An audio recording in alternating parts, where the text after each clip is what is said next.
Good evening everyone. Before starting today's editorial analysis, let me talk about our subject-wise courses. UPSC Polity and UPSC economy ఎవరు teach చేస్తారండి? Suresh sir teach చేస్తారు. LTX classes యొక్క director అయినటువంటి Suresh సార్గే teach చేస్తారు. మీకు editorial కూడా ఆయనకి follow అవుతున్నట్టు అనిపిస్తుంది నాకు.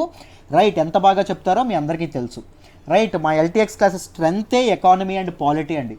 రైట్, దాంతోపాటు నా టీచింగ్ స్టైల్ మీకు నచ్చినట్టయితే నేను హిస్టరీ టీచ్ చేస్తాను. కథల రూపంలో చక్కగా స్టోరీస్లా చక్కగా చెప్పుకోవడం అనేది జరుగుతుంది. History classes hand written notes ఇస్తాను, అద్భుతంగా చెప్పుకోవడం అనేది జరుగుతుంది. మంచి ఫీడ్బ్యాక్ వస్తుంది, ఒక్కసారి ఆలోచించండి. రైట్, యూపీఎస్సీ కరెంట్ అఫైర్స్ కూడా నేనే చెప్తానండి. ఫ్రమ్ బ్యాక్గ్రౌండ్ చెప్పడం అనేది జరుగుతుంది.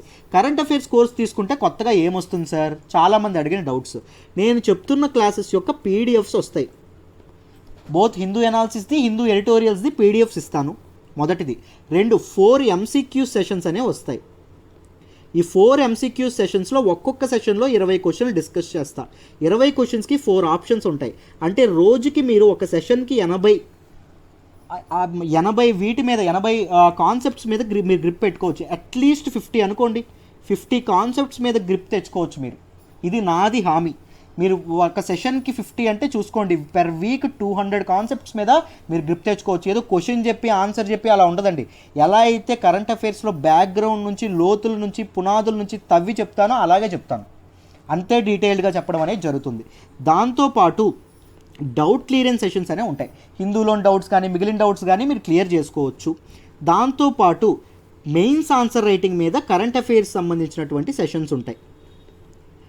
అంటే డిఫరెంట్ లార్జ్ ఇది ఉన్నటువంటి స్కోప్ ఉన్నటువంటి మెయిన్స్లో ఎక్కువ వచ్చేటటువంటి కాన్సెప్ట్స్ ఏవైతే ఉంటాయో వాటిని ఎలా అప్రోచ్ అవ్వాలి, ఎలా క్రిటికల్గా ఎలా ఎనలైజ్ చేయాలి, రైట్ ఎనాలిసిస్ ఎలా చేయాలి, మీకు ఆ అప్రోచ్ని, ఆ థాట్ ప్రాసెస్ని బిల్డ్ చేస్తాను. రైట్, మెయిన్స్ ఆన్సర్ సెషన్స్ కూడా మీకు చాలా ఉపయోగపడతాయి. సో మిమ్మల్ని కరెంట్ అఫైర్స్లో కంప్లీట్గా మాస్టర్స్ చేసే బాధ్యత నాది. రైట్, మీరు జాయిన్ అవ్వాలంటే ఇదిగోండి ఈ నెంబర్కి ఫోన్ చేయండి, లేకపోతే నా నెంబర్ ఇక్కడ రాస్తున్నాను చూడండి అమ్మా, నాతోనే మాట్లాడండి. పోనీ ఇది నా నెంబరు. రైట్, వాట్సాప్ నెంబరు 8500671913 నా వాట్సాప్ నెంబరు అదే. మీరు నాకు ఫోన్ కూడా చేయొచ్చు ఏ టైంలో అయినా. మనం మాట్లాడిన తర్వాత నాతో కలిసి వర్క్ చేయాలంటే చెప్పండి, మిమ్మల్ని మాస్టర్స్ చేసే బాధ్యత నాది. యూపీఎస్సీ ఎథిక్స్ అనేసి శ్యామ్ సార్ చెప్తారు, యూపీఎస్సీ జాగ్రఫీ నారాయణమూర్తి సార్ చెప్తారు. సబ్జెక్ట్ వైజ్ కోర్సెస్ తీసుకున్నా మీకు లైఫ్ టైం వ్యాలిడిటీ వస్తుంది. Right, subject wise specific courses ఎంతండి? 7,000. కానీ మీరు 2,000తోనే జాయిన్ అవ్వచ్చు. కేవలం 2,000 కట్టే జాయిన్ అవ్వచ్చు. కరెంట్ అఫైర్స్ కోర్సుకు మాత్రం అక్టోబర్ 25 వరకు 5,000 రూపీస్కే అందిస్తున్నాము. కేవలం 5,000 రూపాయలకి అందిస్తున్నాము, 7,000 కాకుండా. రైట్, దీన్ని మీరు ఉపయోగించుకోండి. 5,000కే జాయిన్ అవ్వచ్చు. Life time current affairs life time వ్యాలిడిటీతో చెప్తున్నాం చూడండి. ఫర్ ఎవర్ మీరు నేర్చుకుంటారు. పీడిఎఫ్స్ వస్తాయి, ఎంసీక్యూ సెషన్స్, డౌట్ క్లియరెన్స్, మిమ్మల్ని నిష్ణాతుల్ని చేస్తా, నాది హామీ, అందులో డౌటే లేదు. రైట్, 2,000 కట్టే మీరు జాయిన్ అవ్వచ్చు. ఏ సబ్జెక్ట్ కోర్సెస్ అయినా డిస్క్రిప్షన్స్లో లింక్స్ ఇస్తాను, శాంపుల్ క్లాసెస్వి ఒక్కసారి వాచ్ చేయండి అమ్మా. Right, the flagship course offered at our institute is UPSC Infinity అండి. Premium course, flagship course offered at our institute ఏంటి అంటే UPSC Infinity. Right, UPSC Infinity comes with everything. మా ఇన్స్టిట్యూట్లో ఆఫర్ చేసిన కోర్సెస్ అన్నీ యూపీఎస్సీ ఇన్ఫినిటీలో వచ్చేస్తాయి. The best thing about this course is it comes with lifetime validity. UPSC journey చాలామందికి long time పడుతుంది. మీరు లైఫ్ టైం వ్యాలిడిటీతో ఫర్ ఎవర్ మీకు జాబ్ వచ్చేంత వరకు మీరు ప్రిపేర్ అవ్వచ్చు. గుర్తుపెట్టుకోండి, డైలీ టెస్ట్లు ఉంటాయి, డైలీ కరెంట్ అఫైర్స్ టెస్ట్లు ఉంటాయి. ఎప్పటికప్పుడు 2 రోజులకు 3 రోజులకు ఒకసారి పాలిటీ, ఎకానమిక్స్ ఏదో ఒక దాని మీద టెస్ట్లు అనేవి ఉంటాయి. దాంతోపాటు ఇది అనేది prelims plus mains plus interview course అండి. మూడింటిని కలిపి ప్యారలల్గా చెప్పడం అనేది జరుగుతుంది. అప్రోచ్ ఆ విధంగా ఉండడం అనేది జరుగుతుంది. స్టూడెంట్ సెంట్రిక్ అప్రోచ్ అనేది ఫాలో అవుతామండి. రైట్, ఫ్రమ్ లోతుల నుంచి, పునాదుల నుంచి మొదలు పెడతాం. We teach absolutely from scratch and మిమ్మల్ని పై పూర్తి అడ్వాన్స్డ్ లెవెల్ వరకు మిమ్మల్ని తీసుకెళ్లే పూర్తి బాధ్యత మాది. రైట్, మాది హామీ. రైట్, పూర్తి అడ్వాన్స్డ్ లెవెల్లో మీరు నేర్చుకుంటారు. Daily mains answer writing practice ఉంటుంది. UPSC preparation mains answer writing practice ఎంత కీ రోల్ ప్లే చేస్తుందో మీకు తెలుసు. సో మీరు జాయిన్ అయిన ఫస్ట్ రోజు నుంచే మీతో మెయిన్స్ ఆన్సర్ రైటింగ్ ప్రాక్టీస్ చేయిస్తాం. మీరు రాసిన ఆన్సర్స్కి ఎప్పటికప్పుడు కరెక్ట్ చేయడం అనేది జరుగుతుంది. ఫ్యాకల్టీ మెంబర్స్ మీకు దాంతోపాటు కన్స్ట్రక్టివ్ ఫీడ్బ్యాక్ ఇస్తారు. So that you can improve your skills in essay writing. Right. ఎప్పటికప్పుడు ఇదైనా జరుగుతుంది. డైలీ కరెంట్ అఫైర్స్ సెషన్స్ ఉంటాయి. ఎంసీక్యూ సెషన్స్ అనేవి ఎవ్రీ ఆల్టర్నేట్ డేస్ ఉంటాయి. రైట్. 4 ఎంసీక్యూ సెషన్స్ అంటే ఇంత కరెంట్ అఫైర్స్ కోర్సులో ఏవైతే మాట్లాడుకున్నామో అన్నీ మీకు లభిస్తాయి. చెప్తున్నాను కదా, UPSC Infinity comes with everything రావడం అనేది జరుగుతుంది. అలాంగ్ విత్ సీసాట్తో కలిపి రావడం అనేది జరుగుతుంది. లోయెస్ట్ ఫీ అండి. ఫీ మీరు యూపీఎస్సీ డొమైన్లో ఎక్కడ చూసుకుని కంపేర్ చేసుకున్నా చాలా తక్కువ ఫీజు కేవలం 45,000 రూపాయలు మాత్రమే. 45,000 రూపాయలు కూడా కలిపి ఒకసారి కట్టి జాయిన్ అవ్వాలి సార్ అంటే అక్కర్లేదు. కేవలం 5,000 కట్టి మీరు జాయిన్ అవ్వచ్చు. 5,000 కట్టి యూపీఎస్సీ ఇన్ఫినిటీలోకి మీరు వచ్చేయచ్చు. నెలకు 5,000 చొప్పున మీరు కట్టుకుంటూ 45,000 కంప్లీట్ అయినంత వరకు కట్టుకోవచ్చు. దిస్ ద లోయెస్ట్ ఫీ అండి. దాంతోపాటు ఇంకొక అద్భుతమైన అవకాశం ఏంటంటే, మీరు యూపీఎస్సీ ప్రిపేర్ అయినప్పుడు ఏపీపీఎస్సీ కానీ టీఎస్పీఎస్సీ కానీ ఐబీపీఎస్ కానీ నోటిఫికేషన్స్ పడ్డాయి అనుకోండి, ఆ ఎక్స్ట్రా సిలబస్ కూడా ఫర్ ఫ్రీ ఆఫ్ కాస్ట్ మీకు కవర్ చేయడం అనేది జరుగుతుంది. మీరు ఒకవేళ ప్రిపేర్ అవ్వాలనుకుంటే. రైట్. రూపాయి కూడా తీసుకోకుండా ఎక్స్ట్రా ఫీజు కూడా మా ఫ్యాకల్టీయే డీటెయిల్డ్గా చెప్పడం అనేది జరుగుతుంది. రైట్. ఆలోచించండి. లైఫ్ టైం వ్యాలిడిటీతో వస్తుంది. మంచి క్వాలిటీ అందిస్తున్నాము. ఒకసారి శాంపుల్ క్లాసెస్ చూడండి, మీకు అర్థం అవుతూనే ఉంటుంది అనుకుంటాను. ఎందో అనాలిసిస్ ఫాలో అవుతున్నారు, ఎడిటోరియల్స్ ఫాలో అవుతున్నారు, ఎకానమీ క్లాసెస్ ఫాలో అవుతున్నారు, శాంపుల్ వీడియోస్ చాలా ఉన్నాయి. ఒకసారి వాచ్ చేయండి. వాచ్ చేసిన తర్వాతే డెసిషన్ తీసుకోండి అమ్మా. ఓకేనా? ఈరోజు ఎడిటోరియల్లో ఫస్ట్ ఆర్టికల్లోకి వెళ్దాం. మనం మాట్లాడుకోబోయే మొదటి ఆర్టికల్ వచ్చేసి house panel mulls action against Amazon. డీటెయిల్డ్గా డిస్కస్ చేద్దామండి. దీన్ని మనం సిలబస్లో పాలిటీ రిలేటెడ్ ఆర్టికల్ చదువుకుంటాము. జిఎస్ పేపర్ 2లో దీన్ని మనం మాట్లాడుకోవడం అనేది జరుగుతుంది. What is the context here? What is the dimension that we follow in this article? Syllabus point of వ్యూలో డేటా ప్రొటెక్షన్ బిల్ ఏదైతే ఉందో 2019లో ఇది చేసినటువంటిది, దాని కాంటెక్స్ట్లో సిలబస్ పాయింట్ ఆఫ్ వ్యూలో మనం మాట్లాడుకోవడం అనేది జరుగుతుందమ్మా. డీటెయిల్డ్గా డిస్కస్ చేద్దాం. ఏంటి డేటా ప్రొటెక్షన్ బిల్? మీకు మొత్తం ఈరోజు చాలా కొత్తవి నేర్చుకుంటారు. రైట్. జాగ్రత్తగా వినండి అమ్మా. ఓకేనా? చూడండి. మొదట మీరు అర్థం చేసుకోవాల్సింది ఏంటంటే డేటా అంటే ఏంటండి? Right. Data is simply information. Right.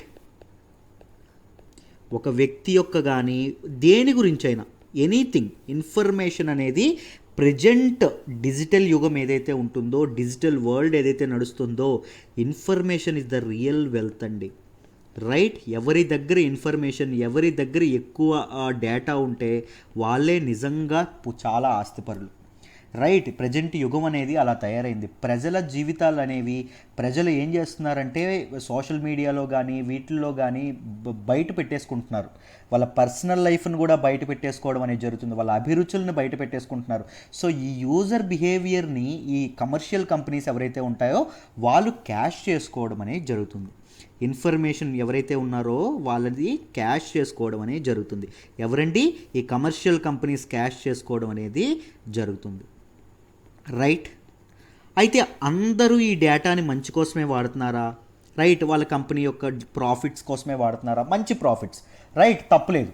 Right. ఇప్పుడు నేను ఒక ప్రాబ్లంలో ఉన్నాను అనుకోండి. If I am preparing for UPSC, ఏదో ఒక ఇన్స్టిట్యూట్ కానీ ఏదైనా నా డేటాని సేకరించి నాకు యాడ్స్ పంపిస్తుంది అనుకోండి, that is good. Okay. But మనిషి యొక్క స్వతంత్రాన్ని, మనిషి యొక్క ప్రైవసీలోకి రైట్ దూరేటటువంటి, మనిషి యొక్క ప్రైవసీలోకి బలవంతంగా చొచ్చుకుపోయి రైట్ వాళ్ళ తాలూకా అంతరంగికం ఏదైతే ఉంటుందో, ఆంతర్యం ఏదైతే ఉంటుందో వాటి మీద నుంచి డబ్బులు చెలాయించే కంపెనీలు కూడా కొన్ని ఉన్నాయి. కొన్ని కమర్షియల్ కంపెనీస్ వీటిని మంచి ప్రాఫిట్ కోసం వాడుతున్నాయి. కొన్ని జనాల తాలూకా ప్రైవసీ మీద extra profits, right, illegal profits అనేవి చేసుకోవడం అనేది జరుగుతుంది. సో వీళ్ళని నియంత్రించాలి కదా. ఏవైతే కంపెనీస్ ఉన్నాయో వీటిని నియంత్రించాలి కదా. ఏదైతే నియంత్రించడానికి, వాళ్ళని ఒక కట్టడి చేయడానికి, రైట్, వాళ్ళకు ఒక guide lines and instructions pass చేయడానికి ఏం తీసుకొస్తున్నారు అంటే డేటా ప్రొటెక్షన్ బిల్ 2019ని తీసుకురావడం అనేది జరిగింది.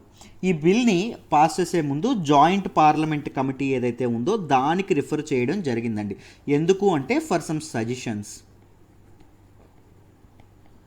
ఈ బిల్ గురించి సజెషన్స్ కానీ లేకపోతే స్క్రూటినైజ్ చేయడం గురించి కానీ చేసే పని ఎవరు చేస్తారంటే ఈ జాయింట్ పార్లమెంట్ కమిటీ అంట. జాయింట్లోనే ఉంది.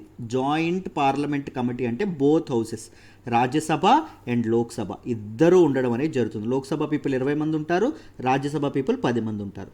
రైట్, వీళ్ళతో కలిపి ఒక కమిటీ అనేది కన్స్టిట్యూట్ అవుతుంది. వాళ్ళు ఈ బిల్ని డీటెయిల్డ్గా స్క్రూటినైజ్ చేసి, డీటెయిల్డ్గా అనలైజ్ చేసి, అందరు స్టేక్ హోల్డర్స్ అంటే ఇప్పుడు డేటా విషయంలో డేటా తీసుకునే వాళ్ళు, డేటా ఇచ్చేవాళ్ళు, డేటా మధ్యలో ప్రాసెస్ చేసేవాళ్ళు, డేటాని ఉపయోగించుకునే వాళ్ళు, రైట్, అందరు స్టేక్ హోల్డర్స్ ఎవరైతే ఉంటారో వాళ్ళందరినీ అనలైజ్ చేసి, వాళ్ళ బిహేవియర్ అనలైజ్ చేసి వాళ్ళు కొన్ని సజెషన్స్ ఇవ్వడం అనేది జరుగుతుంది. రైట్, మీకు డేటా అంటే ఏంటి అని డీటెయిల్డ్గా అర్థమైందని అనుకుంటున్నాను. Before discussing about the personal data protection bill 2019 కొన్ని పదాలకి మీరు అలవాటు పడాలి. ఆ పదాలు ఏంటంటే మొదటిది డేటా అని చెప్పాం. డేటా అంటే ఏంటి? ఇన్ఫర్మేషన్. రైట్, చూడండి అమ్మ, ఒక ఇండివిజువల్ నుంచి డేటాని తీసుకునేటటువంటి ఎంటిటీ ఏదైతే ఉంటుందో, ఎంటిటీ ఆర్ ఫర్మ్, దీనిని ఏమంటాము అంటే డేటా ఫిడ్యుషియరీ అంటాం.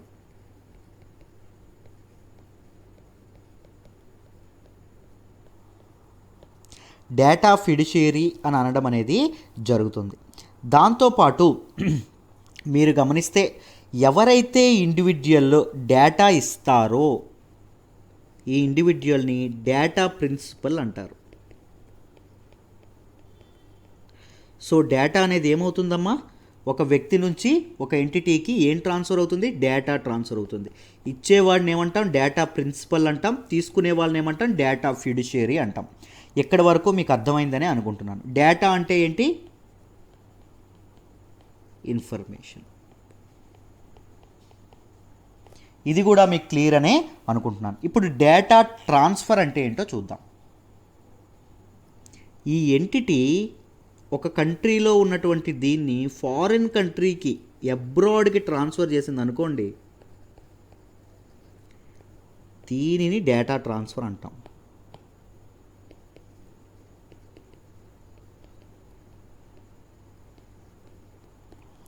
Data transfer, transportation of data across బార్డర్ని ఏమంటాం? డేటా ట్రాన్స్ఫర్ అనడం అనేది జరుగుతుంది.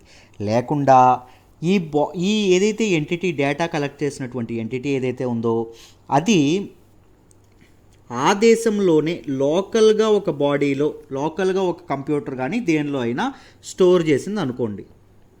ఇదేంటండి? ఆ దేశానికి సంబంధించింది అవ్వాలి, లోకల్ అవ్వాలి.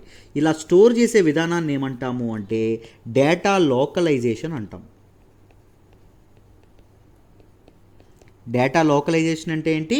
The act of storing data on any device physically present with in the borders of the country. Country యొక్క బార్డర్స్ లోపలే ఉండాలి. బయటికి వెళ్ళిపోతే ఏమంటాం? డేటా ట్రాన్స్ఫర్ అంటాం. రైట్, ఇది ఇక్కడి వరకు మీకు అర్థమైందనే అనుకుంటున్నాను. సో ఈ పదాలు అనేవి మీరు అలవాటు పడ్డారని అనుకుంటున్నాను. డేటా ఇచ్చేవాడిని డేటా ప్రిన్సిపల్ అంటారు, డేటా తీసుకునేవాడిని డేటా ఫిడ్యుషియరీ అంటారు, డేటా అనేది అబ్రాడ్కి వెళ్తే దాన్ని డేటా ట్రాన్స్ఫర్ అంటారు, డేటా అనేది అదే కంట్రీలో స్టోర్ అయితే దాన్ని డేటా లోకలైజేషన్ అంటారు. ఐ హోప్ ఇక్కడి వరకు మీకు డీటెయిల్డ్గా అర్థమైందని అనుకుంటున్నాను. అయితే డేటాని 2 రకాలుగా వీళ్ళు ఇది చేశారండి. ఇన్ఫర్మేషన్ ఏదైతే ఉందో దానిని 2 రకాలుగా విడదీయడం అనేది జరిగింది. ఒకటి పర్సనల్ డేటా, చెప్తాను ప్రతిదీ, ఓకేనా? ఏం కంగారు పడద్దు. రెండవది non personal data.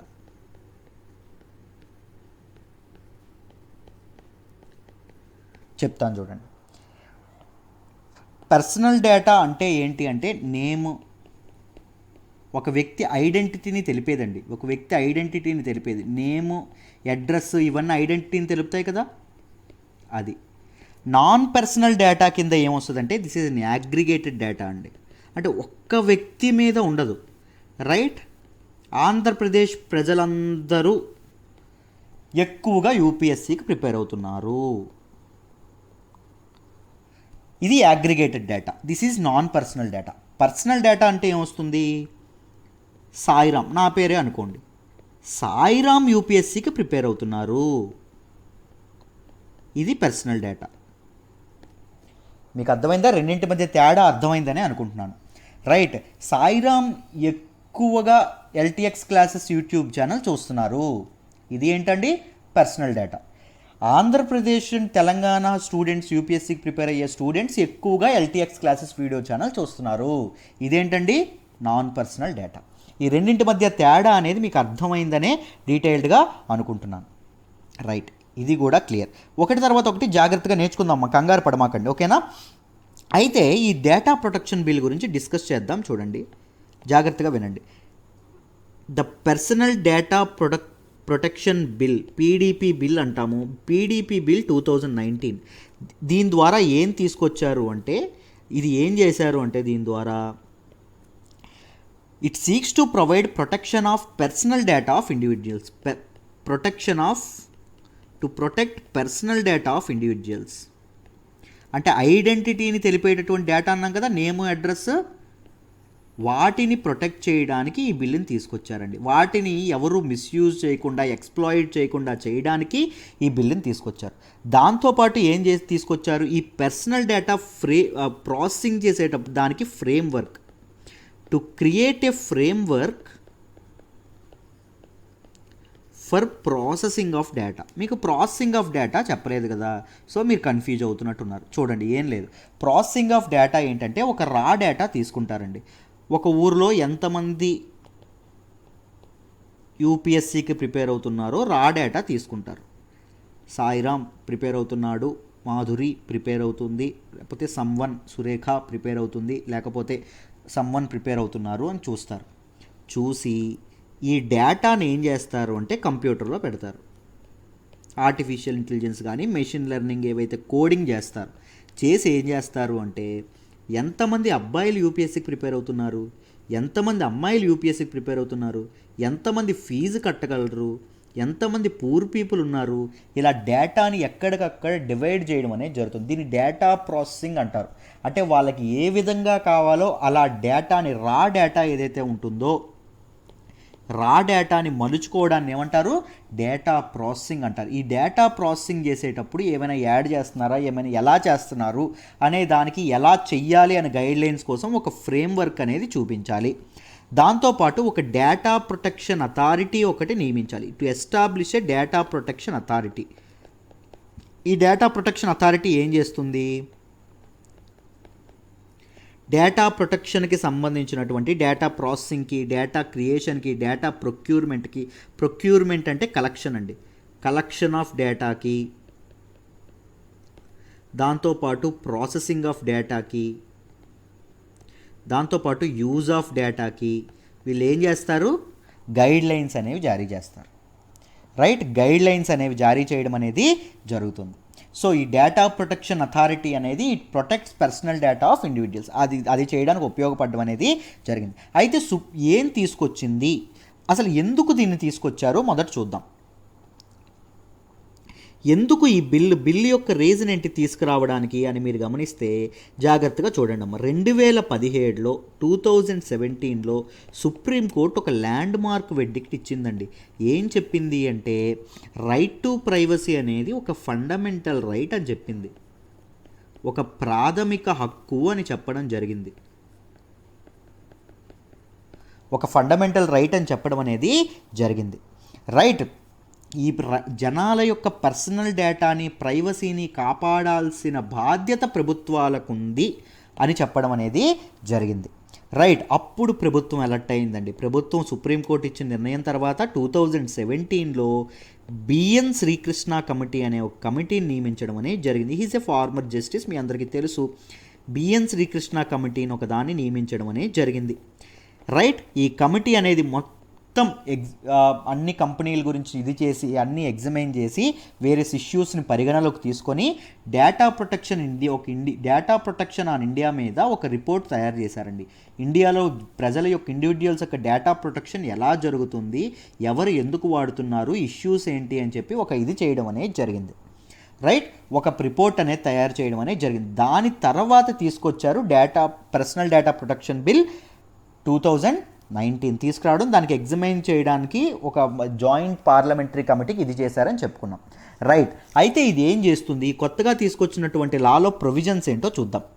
It regulates personal data related to individuals యొక్క పర్సనల్ డేటాని రెగ్యులేట్ చేస్తుంది.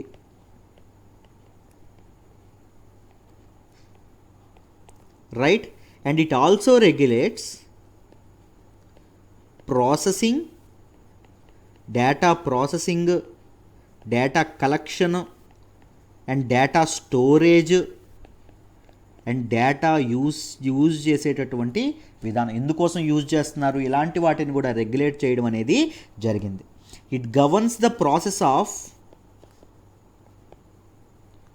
ప్రాసెసింగ్ పర్సనల్ డేటా వ్యక్తుల తాలూకా పర్సనల్ డేటాని ఏ విధంగా ప్రాసెస్ చేస్తున్నారు, ఎందుకు ఉపయోగపడుతున్నారు అని చెప్పి ప్రాసెస్ చేయడం కూడా జరుగుతుంది.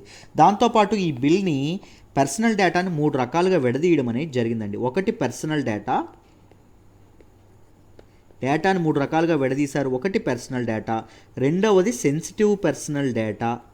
సెన్సిటివ్ పర్సనల్ డేటా అంటే ఏంటి అంటే ఒక వ్యక్తి యొక్క ఫైనాన్షియల్ పొజిషన్, రైట్, వాళ్ళ తాలూకా బ్యాంక్ అకౌంట్స్ కానీ, లేకపోతే బయోమెట్రిక్, లేకపోతే వాళ్ళ క్యాస్ట్కి సంబంధించిన రిలేటెడ్ విషయాలు, రిలీజియన్కి సంబంధించినటువంటి విషయాలు, రైట్, సెక్షువల్ ఓరియంటేషన్కి సంబంధించినటువంటి విషయాలు, ఇవన్నీ ఏంటండి వాళ్ళ హెల్త్కి సంబంధించినటువంటి విషయాలు, ఇవన్నీ సెన్సిటివ్ పర్సనల్ డేటాలో వస్తాయి. మూడోది ఏం చేశారు అంటే క్రిటికల్ పర్సనల్ డేటా అని చెప్పారండి. దీన్ని ఎప్పటికప్పుడు గవర్నమెంట్ దీని తాలూకా ఏంటి దీని కింద ఉంటాయని చెప్పి మారుస్తామని చెప్పింది. మామూలుగా ఏంటి అంటే మిలిటరీ అండ్ సెక్యూరిటీ, నేషనల్ సెక్యూరిటీకి సంబంధించినటువంటి డేటా, ఇవి చాలా క్రిటికల్ కదా, రైట్. మన సోవరెంటీని, మన సార్వభౌమత్వాన్ని మనం నిలబెట్టుకోవాలంటే దీన్ని బయటకు పొక్కకుండా చేయాలి, రైట్. మన ఇండియాలోనే ఉంచాలి. బయట ఫారిన్ కంపెనీలు మన ఇండియాలో వచ్చి బిజినెస్ చేసినప్పటికీ మన డేటాని వాళ్ళు బయటకు పట్టుకెళ్లకుండా మనం జాగ్రత్తగా కాపాడుకోవాలి. ముఖ్యంగా ఈ క్రిటికల్ పర్సనల్ డేటా ఏదైతే ఉందో వాటిని మనం కాపాడుకోవాలి, రైట్. వీటి కోసం ఇది చేయడం అనేది జరిగింది. వీటి కోసం గైడ్లైన్స్ జారీ చేయడం అనేది జరిగింది, రైట్. ఒక వ్యక్తి యొక్క కన్సెంట్ లేకుండా ఏ డేటా ట్రాన్స్ఫర్ అనేది చేయకూడదు చెప్పాలి. డేటా ట్రాన్స్ఫర్ అంటే ఏం చెప్పాం, డేటాని బయట దేశాలకు పంపిస్తే, అబ్రాడ్కి పంపిస్తే దాన్ని డేటా ట్రాన్స్ఫర్ అంటారని చెప్పాను ఇందాక డెఫినేషన్ చెప్పినప్పుడు, రైట్. డేటా ట్రాన్స్ఫర్ చేయకూడదు మొదటిది. దాంతోపాటు ఏదైతే సెన్సిటివ్ పర్సనల్ డేటా ఏదైతే ఉంటుందో అంటే ఫైనాన్షియల్, హెల్త్, కమ్యూనిటీ, క్యాస్ట్కి, రిలీజియన్కి, వీటన్నింటికి సంబంధించిన డేటా ఏదైతే ఉంటుందో ఇట్ కెన్ బి ప్రొసెస్డ్ అబ్రాడ్లో ప్రాసెస్ చేయొచ్చు, బట్ విత్ సమ్ రెస్ట్రిక్షన్స్ అండి. సమ్ రెస్ట్రిక్షన్స్ అనేవి కన్ఫామ్గా ఇది ఉంటుంది. ఈ రెస్ట్రిక్షన్స్ ఎవరు పెడతారు అంటే డేటా ప్రొటెక్షన్ ఏజెన్సీ పెట్టడం అనేది జరుగుతుంది. డేటా ప్రొటెక్షన్ ఏజెన్సీ యొక్క అప్రూవల్తోనే ఈ సెన్సిటివ్ పర్సనల్ డేటాని బయటికి తీసుకెళ్ళాలి, లేకపోతే బయటికి తీసుకెళ్ళకూడదు, ఇక్కడే ఉండాలి. దాంతోపాటు క్రిటికల్ పర్సనల్ డేటా అని చూసావా, నేషనల్ సెక్యూరిటీకి, మిలిటరీకి సంబంధించింది, దానిని మాత్రం it is stored and process చేయడం, స్టోర్ చేయడం ఎక్కడ చేయాలి, ఇండియాలో మాత్రమే చేయాలి, రైట్. ఇది ఈ విధంగా మన పర్సనల్ డేటాలో కొన్ని ఇవి చేయడం అనేది జరిగిందండి. దాంతోపాటు సోషల్ మీడియా కంపెనీస్ ఉంటాయి కదా, ఫేస్బుక్, ట్విట్టర్ లాంటివి, ఇన్స్టాగ్రామ్ లాంటివి, వాళ్ళు ఎవరైనా కొత్త అకౌంట్ ఓపెన్ చేస్తే న్యూ అకౌంట్ ఓపెనర్స్ ఎవరైతే ఉంటారో వాళ్ళ తాలూకా వెరిఫికేషన్ ప్రాసెస్ అనేది చేయాలి. ఎనానిమస్గా చేయడం అనేది, ఎనానిమస్గా అకౌంట్లు ఇవ్వడం అనేది చేయకూడదు. ఎందుకు చేయకూడదు అంటే దీనివల్ల ఏమవుతుంది అంటే వెరిఫికేషన్ చేయకుండా ఇదవ్వడం వల్ల హ్యాట్రెడ్ అనేది పెరుగుతుందండి, ట్రోలింగ్ లాంటివి బాగా పెరుగుతున్నాయి, రైట్. ఇవి ఫ్యూచర్లో చాలా చాలా పెద్ద సమస్యలను సృష్టించే అవకాశం ఉంది, రైట్. 2 కులాల మధ్య, మతాల మధ్య వీళ్ళు ఏం చేస్తున్నారు, చిచ్చులు పెడుతున్నారు. దాంతోపాటు ఈ అనానిమస్ అకౌంట్స్ ఏం చేస్తున్నాయంటే పొలిటికల్ పార్టీస్కి తెలియకుండా ఉపయోగపడుతున్నాయి, పొలిటికల్ మార్కెటింగ్లో ఉపయోగపడుతున్నాయి. దాని ద్వారా ఏమవుతుంది, జనాల యొక్క ఏదైతే ఇది ఉందో వ్యూస్ ఉన్నాయో అవి ఇన్ఫ్లుయెన్స్ అవుతాయండి. జనాల వ్యూస్ని ఈ వెరిఫికేషన్ లేనటువంటి అనానిమస్ అకౌంట్స్ వాళ్ళు చేస్తున్న పోస్టింగ్స్ వల్ల ఏం జరుగుతుంది, జనాల యొక్క వ్యూస్ ఇన్ఫ్లుయెన్స్ అవుతాయి. వ్యూస్ ఇన్ఫ్లుయెన్స్ ఎప్పుడైతే అవుతాయో డెమోక్రసీకి ఇది పడుతుందండి, డెమోక్రసీకి తూట్లు పడతాయి, రైట్. సో అందుకోసం అని చెప్పి డేటాని సమర్థవంతంగా ప్రాసెస్ చేయాలి, జాగ్రత్తగా మెయింటైన్ చేయడం అనేది జరగాలి. దాంతోపాటు ఏం చెప్పాం, ఈ బిల్ ఏం తీసుకొస్తుంది, డేటా ప్రొటెక్షన్ అథారిటీ అనేది ఒక దాన్ని ఎస్టాబ్లిష్ చేసి ఈ డేటా క్రియేషన్ ఈ data collection, data processing and data storage and data యూసేజ్ని ఒక గవర్న్ చేయాలి. ఒక వాచ్ డాగ్ లాగా పైనుంచి గమనిస్తూ ఉండాలి ఎవరు ఏం చేస్తున్నారని చెప్పడం అనేది అదొక క్రియేట్ చేయమని చెప్పడం అనేది జరిగింది. దాంతోపాటు పెనాల్టీస్ గురించి కూడా ప్రస్తావించారండి. ఏంటండి ఈ పెనాల్టీస్ అంటే, కంపెనీ చిన్న వైలేషన్స్కి 5 crores లేదా 2% of world wide turn over కట్టాలి. చిన్న వైలేషన్స్కి. పెద్ద తప్పులు ఏమైనా చేసింది అనుకోండి, 15 కోట్లు లేదా 14% of their world wide turn over కట్టాలి పెనాల్టీగా. అంతంత ఎక్కువ ఫైన్లు వేయడం కూడా ఈ డేటా ప్రొటెక్షన్ లాస్ని స్ట్రిక్ట్గా ఇది చేయడం అనేది జరుగుతుంది. బట్ చాలామంది చెప్తున్నారు ఏంటంటే, ఇంత స్ట్రిక్ట్గా ఉండడం వల్ల మన తాలూకా స్టార్టప్ కంపెనీస్ ఏవైతే ఉంటాయో మనకి చాలా ఇబ్బంది అవుతుంది, మన వేలుతో మనకన్నే మనం పొడుచుకునే సమస్య అయితే ఉంది. రైట్, మన స్టార్టప్స్ ఎదగడానికి ఉపయోగపడడం కష్టం అవుతుంది, ఎదగడానికి సరైన వాతావరణం మనం కల్పించట్లేదు, ఈజ్ ఆఫ్ డూయింగ్ బిజినెస్ ఏదైతే ఉంటుందో దానికి ఇబ్బంది అవుతుంది అని చెప్పి కొంతమంది క్రిటిక్స్ చెప్పిన మాట కూడా నిజమే. అయితే ఇప్పుడు ఎందుకు న్యూస్లోకి వచ్చింది సార్? మీరంతా డేటా ప్రొటెక్షన్ లాస్ని గమనించారు, కరెక్టే, డీటెయిల్డ్గా చెప్పారు. మరి ఇప్పుడు ఎందుకు ఇది న్యూస్లోకి వచ్చిందో తెలియాలి కదా సార్ అని మీరు అడిగితే చెప్తాను చూడండి. నేనేం చెప్పాను, ఈ బిల్ని ఒక జాయింట్ పార్లమెంటరీ కమిటీ ఎగ్జామైన్ చేస్తుంది అని చెప్పాను. వాళ్ళు ఏం చేస్తున్నారు, ఎవరెవరిని ఇంట్రాగేట్ చేస్తున్నారు, ఎవరెవరిని ప్రశ్నలు అడిగి ఎవరెవరి తాలూకు సజెషన్స్ తీసుకుంటున్నారు, ఆల్ స్టేక్ హోల్డర్స్ అని చెప్పాను. ఈ డేటా ప్రాసెసింగ్, డేటా క్రియేటింగ్లో స్టేక్ హోల్డర్స్ ఎవరవుతారండి? డేటా కలెక్ట్ చేసేవాళ్ళు, ముఖ్యంగా social media companies. Data processing చేసేవాళ్ళు, ఈ సోషల్ మీడియా కంపెనీస్ ప్రాసెసింగ్కి ఎవరికి ఇస్తాయంటే థర్డ్ పార్టీస్కి ఇస్తాయి మ్యాక్సిమం. రైట్, కొంతమందికి ఓన్ వింగ్స్ ఉంటాయి, కొంతమంది థర్డ్ పార్టీస్కి ఇస్తాయి. దాంతోపాటు డేటా స్టోర్ చేసేవాళ్ళు, డేటా స్టోరేజ్ మళ్ళీ ఇవే చూసుకుంటాయి. దాంతోపాటు డేటా యూజ్ చేయడానికి, ఈ డేటా యూజ్ ఎందుకు చేసుకుంటారంటే అడ్వర్టైజ్మెంట్ల కోసం చేసుకుంటారు. యూజర్ దేనికి అట్రాక్ట్ అవుతున్నాడు అని చెప్పి ఒకటి చూస్తారు. మీరు గమనిస్తే మనం ఏదైనా యాడ్ ఎప్పుడైనా ఓపెన్ చేసాం అనుకోండి, దానికి సంబంధించిన 10 యాడ్లు వెబ్సైట్లో వస్తూనే ఉంటాయి. మన తాలూకు కుకీస్ని వాళ్ళు తీసుకొని ఆ అడ్వర్టైజ్మెంట్లు ఇస్తారు. యూజర్ బిహేవియర్ని దృష్టిలో పెట్టుకొని వాళ్ళు యాడ్లు ఇది చేయడం అనేది ఉంటుంది. సో ఇవేవైతే ఉన్నాయో వీటన్నింటి గురించి వాళ్ళని ప్రశ్నించడం అనేది చేస్తున్నారు కదా. దానిలో భాగంగా నిన్న ఏం చేశారు అంటే, ఈ కమిటీ ఫేస్బుక్ ఏదైతే ఉందో, ఫేస్బుక్ ఇండియా చీఫ్ ఎవరైతే ఉన్నారో, పాలసీ హెడ్ ఎవరైతే ఉన్నారో ఆయన కొన్ని ప్రశ్నలు వేయడం జరిగింది. దేని గురించి, మీరు డెసిషన్ మేకింగ్ ఎలా చేస్తారు, మీ రెవెన్యూ మోడల్ ఏంటి, అంటే మీకు డబ్బులు ఎలా వస్తాయి, ట్యాక్స్లు, మెథడ్ ఆఫ్ పేయింగ్ ట్యాక్సెస్ ఏంటి, మీరు పన్నులు ఎలా కడతారు, అడ్వర్టైజర్స్ ఎవరు, మీకు అడ్వర్టైజ్మెంట్ ఇచ్చేవాళ్ళు ఎవరు, ఆ అడ్వర్టైజర్ల నుంచి ఎంత ఛార్జ్ చేస్తారు, మీరు టార్గెట్ ఆడియన్స్ని ఎలా గుర్తిస్తారు, process of choosing target audience, ఎవరికి ఏ యాడ్ ఇవ్వాలో మీరు ఎలా చూస్తారు, కొత్త యూజర్స్ కింద చెప్పాం కదా వెరిఫికేషన్స్ ఎలా చేస్తున్నారు, రైట్, న్యూ యూజర్ యొక్క ఏజ్ అనేది చూస్తున్నారా లేదా, ఇలాంటి వాటి మీద కొన్ని క్వశ్చన్లు వేయడం అనేది జరిగింది. రైట్, సో వాటికి ఆయన సమాధానాలు చెప్పడం జరిగింది. ఇప్పుడు ఈ జేపీసీ ఏం చెప్పారు అంటే, అమెజాన్ని కూడా పిలిచారండి, అమెజాన్ కంపెనీని కూడా పిలవడం అనేది జరిగింది. కానీ అమెజాన్ వాళ్ళు ఏం చెప్పారు అంటే, మా సబ్జెక్ట్ మ్యాటర్ స్పెషలిస్ట్స్ ఎవరైతే ఉంటారో వాళ్ళందరూ యూఎస్ నుంచి ఇండియాకి ఇప్పుడు ట్రావెల్ చేయలేరు, ఎందుకు అంటే COVID-19 రిస్క్ ఉంది కదా అని చెప్పారు. దీనికి జాయింట్ పార్లమెంట్ కమిటీ అని చూసారా, ఇదేమంటుందంటే యాక్షన్ తీసుకుంటాము, నెక్స్ట్ వెడ్నెస్డే కల్లా మాకు ఎవరో ఒకరు అమెజాన్ తరపున మా ముందు ఉండాలి అని చెప్పి అనడం అనేది జరిగింది.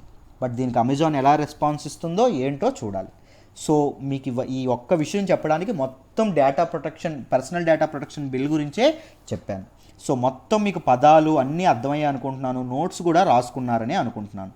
చూడండి, ఒక్కసారి మాట్లాడతాను. ఈ యూపీఎస్సీ కరెంట్ అఫైర్స్ కోర్స్ ఉంది చూశారు, అది మీరు జాయిన్ అయితే ఏమవుతుందో చెప్పనా, ఈ నోట్స్ అంతా నేను పీడిఎఫ్ రూపంలో నీట్గా ఇస్తాను. రైట్, బ్యాక్గ్రౌండ్తో సహా నా హ్యాండ్ రిటన్ నోట్స్ ఇస్తాను.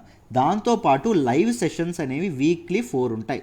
ఈ లైవ్ సెషన్స్లో మీ డౌట్స్ అన్నీ క్లారిఫై అవుతాయి.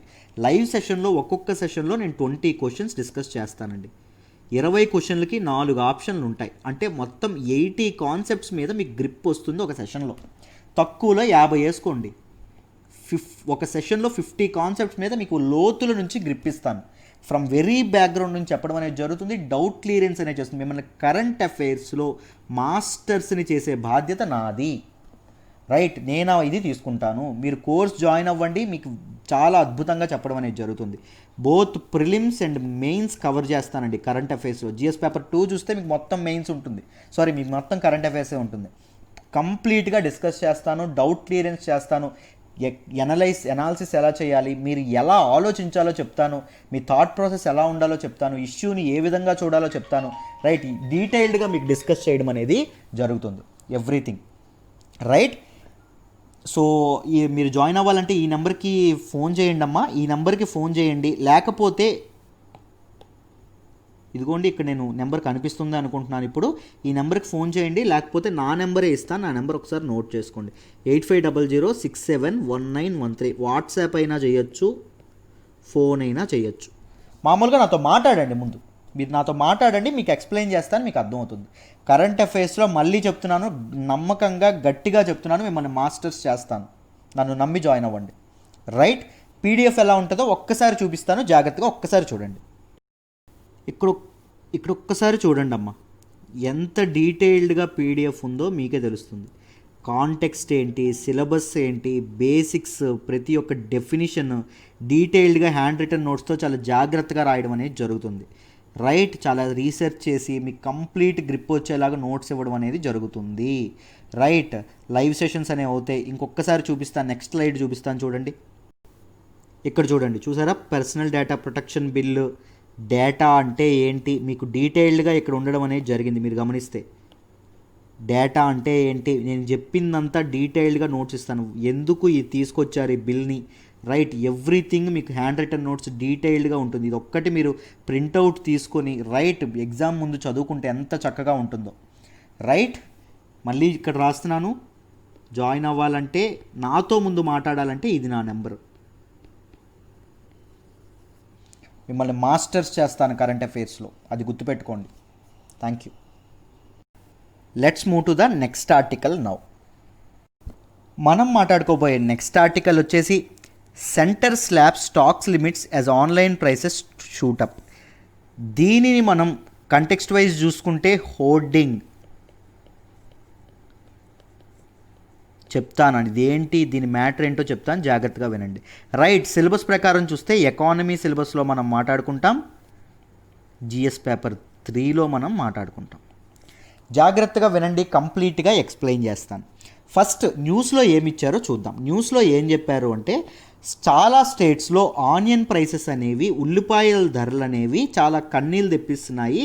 100 per kg, 100 రూపాయలు దాటిపోతుంది ఉల్లిపాయల ప్రైస్ అని చెప్పడం అనేది జరిగింది. దీని ఉల్లిపాయ ప్రైస్లు అనేవి ఇప్పుడు సామాన్యులు తట్టుకోగలరా? ఉల్లిపాయ ప్రైసెస్ అనేది ఎఫెక్ట్ ఎవరికి పడుతుంది? కమోడిటీస్, ఎసెన్షియల్ కమోడిటీస్ తాలూకా ఇది పెరిగింది అనుకోండి, దీని ఎఫెక్ట్ ఎవరు పెడుతుంది? కామన్ మ్యాన్ ఏదైతే ఉంటుందో, కామన్ కన్జ్యూమర్ ఎవరైతే ఉన్నారో, కామన్ కన్జ్యూమర్ మీద పడ్డం అనేది జరుగుతుంది. రైట్, ఎఫెక్ట్ అనేది పడ్డం అనేది జరుగుతుంది. ఇతన్ని ఆదుకోవడానికి గవర్నమెంట్ ఏం చేసిందంటే 2 నిర్ణయాలు తీసుకుంది. ఏ నిర్ణయాలు సార్ అంటే అవి స్టాక్ లిమిట్స్ అనేవి ఇంపోజ్ చేసిందండి. గవర్నమెంట్ తీసుకున్నటువంటి నిర్ణయం స్టాక్ లిమిట్స్ అనేవి ఇంపోజ్ చేసింది. కొంత మేరకే హోల్సేలర్స్ కానీ రిటైల్స్ కానీ. ఎవరి మీద ఇంపోజ్ చేసింది అంటే, ఫస్ట్ హోల్సేల్ వాళ్ళు, రెండవది రిటైల్ వాళ్ళు, రిటైల్ బయ్యర్స్, హోల్సేల్ బయ్యర్స్. ఎంతెంత ఇంపోజ్ చేసింది సార్? హోల్సేల్ వాళ్ళు నాట్ మోర్ దెన్ 25 tons ఉంచుకోకూడదు వాళ్ళ దగ్గర. రిటైల్ వాళ్ళు నాట్ మోర్ దెన్ 2 tons ఉంచుకోకూడదు వాళ్ళ దగ్గర. 2 టన్నులకు మించి ఎక్కువ ఉంచుకోకూడదు. ఇది ఎప్పటి నుంచి ఎప్పటికి ఎఫెక్ట్లోకి వస్తుంది సార్ అంటే 23rd October నుంచి December 31st వరకు ఈ తాలూకు ఏవైతే లిమిట్స్ ఏవైతే ఉంటాయో అవి ఉంటాయి, అవి స్టే అవుతాయి అని చెప్పడం అనేది జరిగింది. ఎందుకు సార్ దీని తాలూకా స్టాక్ లిమిట్స్ పెట్టడానికి అసలు ఎందుకు రీజన్ ఏంటి అంటే, టు అవాయిడ్ హోర్డింగ్ అండి. హోర్డింగ్ని అవాయిడ్ చేయడానికి. అసలు ఈ హోర్డింగ్ అంటే ఏంటో తెలుసుకుందాం. చూడండి, హోర్డింగ్ అంటే ఏం లేదమ్మా,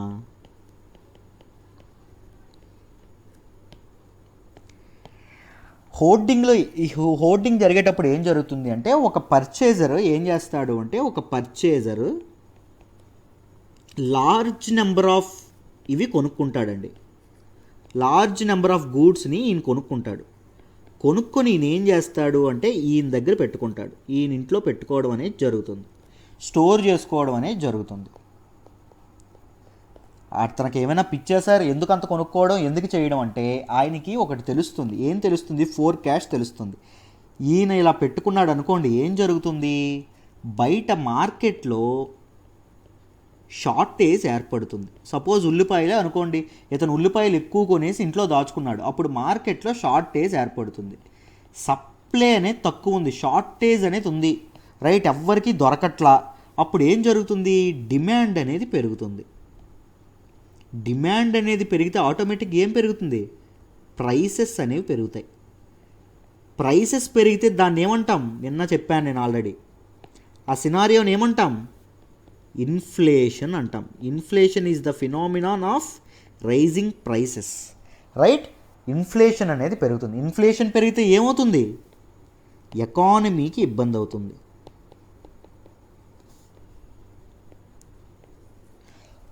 సపోజ్ ఉల్లిపాయల రేట్లే పెరిగాయి అనుకోండి, ఏం చేస్తారు? ఉల్లిపాయలతో తయారు చేసే బిర్యానీ రేట్లు పెంచుతారు, పానీపూరి రేట్లు పెంచుతారు, చాట్ రేట్లు పెంచుతారు, రైట్. ఫుడ్ బెవరేజెస్ ఏవైతే ఉంటాయో అన్నీ పెరిగిపోతాయి, రైట్. మొత్తం పెరిగిపోతే ఏమవుతుంది? ఇన్ఫ్లేషన్ ఇంకా ఎక్కువ అవుతుంది.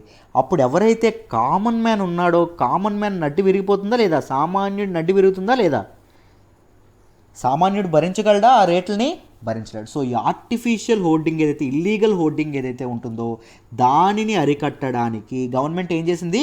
హోల్సేల్ వాళ్ళు నాట్ మోర్ దెన్ 25 tons ఉంచుకోకూడదు, రిటైల్ వాళ్ళు 2 tons కంటే ఎక్కువ ఉంచుకోకూడదు వాళ్ళ దగ్గర అని చెప్పి రెస్ట్రిక్షన్స్ పెట్టింది. మీకు అర్థమైందనే అనుకుంటున్నాను, రైట్. హోర్డింగ్ చేస్తే ఏమవుతుంది? ఈ హోర్డింగ్ అనేది వెరీ ఇంపార్టెంట్ కాన్సెప్ట్ అండి ఎకానమీ మీద. సో దాని గురించి కొద్దిగా డీటెయిల్డ్గా తెలుసుకుందాం. దీని ఇంపాక్ట్ ఎలా ఉంటుందో చూద్దాం, జాగ్రత్తగా చూడండి.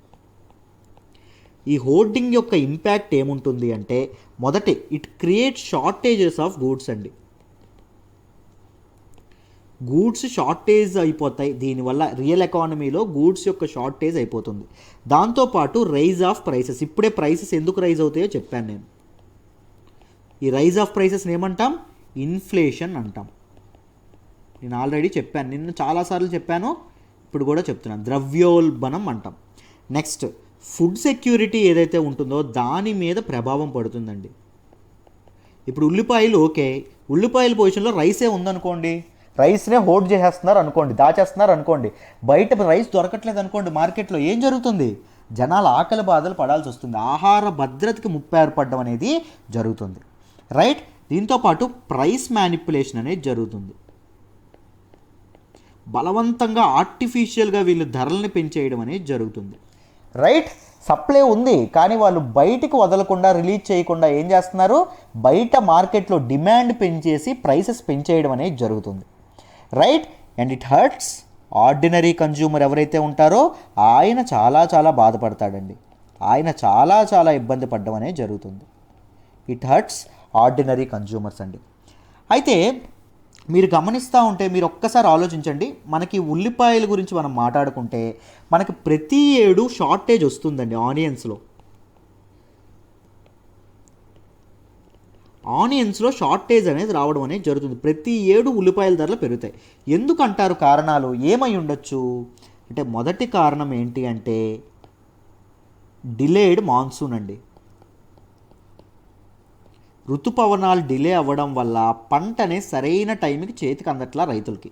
దాంతోపాటు హెవీ రైన్స్. కొన్నిసార్లు ఏం జరుగుతుంది అంటే వర్షాలు ఎక్కువ పడిపోతాయి, పంట అంతా కుళ్ళిపోతుంది, రైట్. అంటే చేంజ్ ఇన్ రెయిన్ఫాల్ ప్యాటర్న్స్ ఏదైతే ఉంటుందో అది బాగా ఎఫెక్ట్ చేయడం అనేది జరుగుతుంది. దాంతోపాటు delayed arrival of kharif crops అండి. ఖరీఫ్ క్రాప్ అంటే ఏంటి అంటే సమ్మర్ క్రాప్. ఈ ఖరీఫ్ క్రాప్ సరైన టైంకి చేతికి అందట్లేదంట, రైట్. దాంతోపాటు ఇల్లీగల్ హోర్డింగ్. ఇప్పుడే హోర్డింగ్ గురించి నేను చెప్పాను. ఇల్లీగల్ హోర్డింగ్ కూడా ఒక రీజన్ అండి, right. These are the main reasons that is why. దాంతోపాటు ఆనియన్ ప్రొడ్యూసింగ్ ఎక్కువ ప్రొడ్యూస్ చేసేటువంటి స్టేట్స్ మహారాష్ట్ర, ఆల్మోస్ట్ 30% ప్రొడక్షన్ ఇక్కడే జరుగుతుంది. ఉల్లిపాయలు దేశంలో మొత్తం మీద ఉల్లిపాయల్లో 30% ఇక్కడే పండుతాయండి. కర్ణాటక అండ్ మధ్యప్రదేశ్, ఇక్కడ రెయిన్ఫాల్ ప్యాటర్న్స్ అనేవి సరిగ్గా లేకపోవడం వల్ల కూడా చాలా జరగడం అనేది జరుగుతుంది. అయితే ఆనియన్ ప్రొడక్షన్ అనేది ఇండియాలో ఎలా ఉందో కొన్ని ఫ్యాక్ట్స్ చూద్దాం, జాగ్రత్తగా వినండి అమ్మా.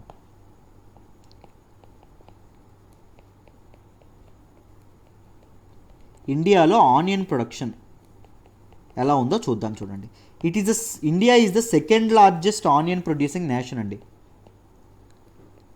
ప్రొడ్యూసింగ్లో మనమే సెకండ్ లార్జెస్ట్ అండి. ఓకేనా. ఆయిల్ అనేది 2 క్రాప్ సైకిల్స్లో ఇదవుతుంది. Both Kharif and Rabi crop సీజన్లో ఆనియన్ అనేది మనకి పండడం అనేది జరుగుతుంది. ఉల్లిపాయలు మనకి చేతికి రావడం అనేది జరుగుతుంది. రైట్.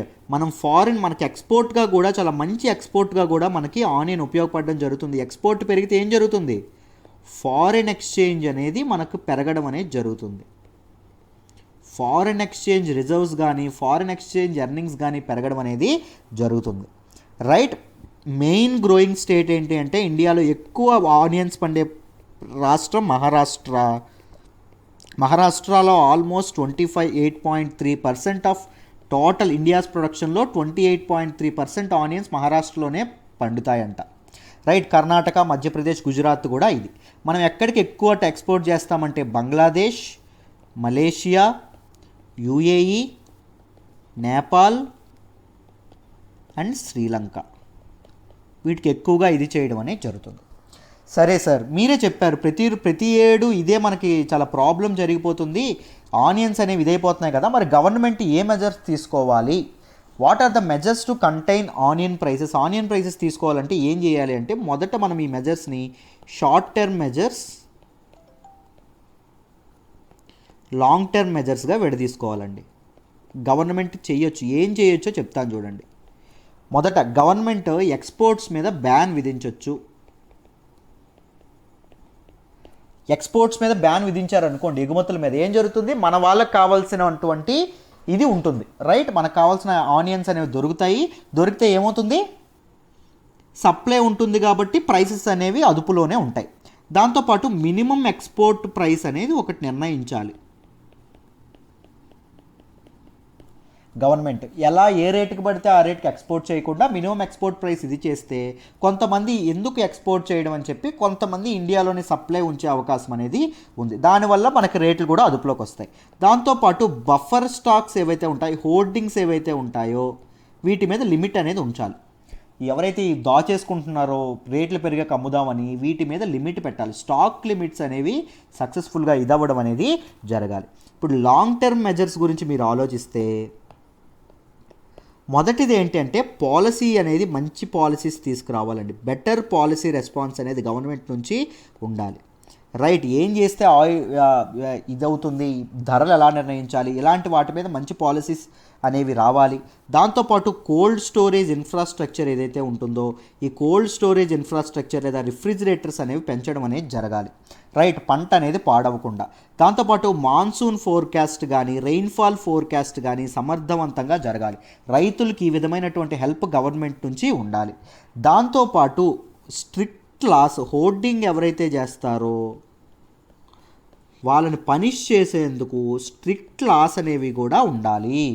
అప్పుడే ఏం జరుగుతుంది? హోర్డింగ్స్ అనేవి స్టాక్ అనేది ఇది చేయకుండా వాళ్ళ దగ్గర అంటిపెట్టుకోకుండా ఉంటారు.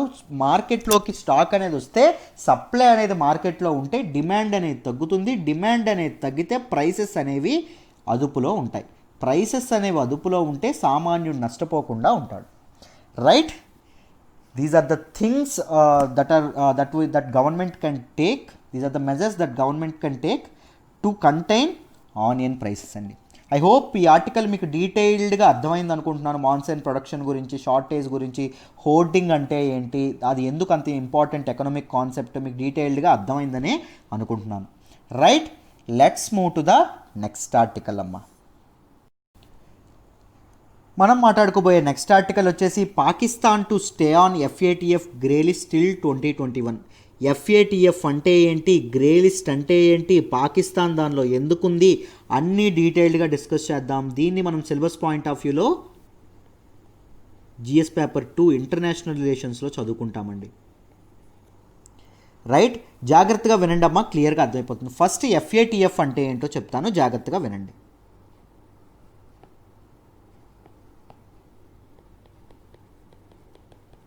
ఎఫ్ఏటిఎఫ్ అంటే ఫైనాన్షియల్ యాక్షన్ టాస్క్ ఫోర్స్. ఇది ఒక ఇంటర్ గవర్నమెంటల్ బాడీ అండి. రైట్, దీన్ని ఎప్పుడు ఎస్టాబ్లిష్ చేశారు అంటే 1989లో ఎస్టాబ్లిష్ చేయడం జరిగింది. ఎప్పుడు, దేని నుంచి అంటే G7 సమిట్ ఏదైతే జరుగుతుందో దానిలో భాగంగా, ప్యారిస్లో G7 సమిట్ అనేది జరిగింది, దానిలో భాగంగా దీన్ని ఎస్టాబ్లిష్ చేయడం అనేది జరిగింది. దీని హెడ్ క్వార్టర్స్ ఎక్కడ ఉన్నాయంటే ప్యారిస్లో ఉంది. మొత్తం మెంబర్ కంట్రీస్ ఎన్ని అంటే 37 member countries plus 2 regional organisations ఉన్నాయి. కంట్రీస్తో పాటు కొన్ని 2 ఆర్గనైజేషన్స్ కూడా ఉండడం అనేది జరిగింది.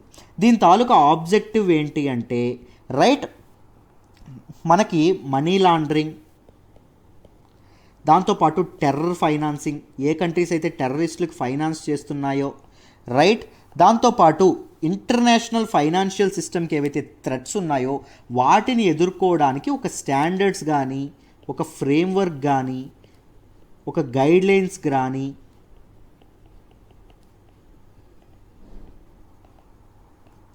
రైట్, ఇంప్లిమెంట్ చేయడానికి ఇవి చేయడం అనేది జరుగుతుంది. రైట్, మనీ లాండరింగ్ అనేది, టెర్రర్ ఫైనాన్సింగ్ అనేది జరగకుండా చూసుకునే బాధ్యత దీనిది. రైట్, అయితే ఈ ఎఫ్ఏటిఎఫ్కి 2 లిస్టులు ఉంటాయండి.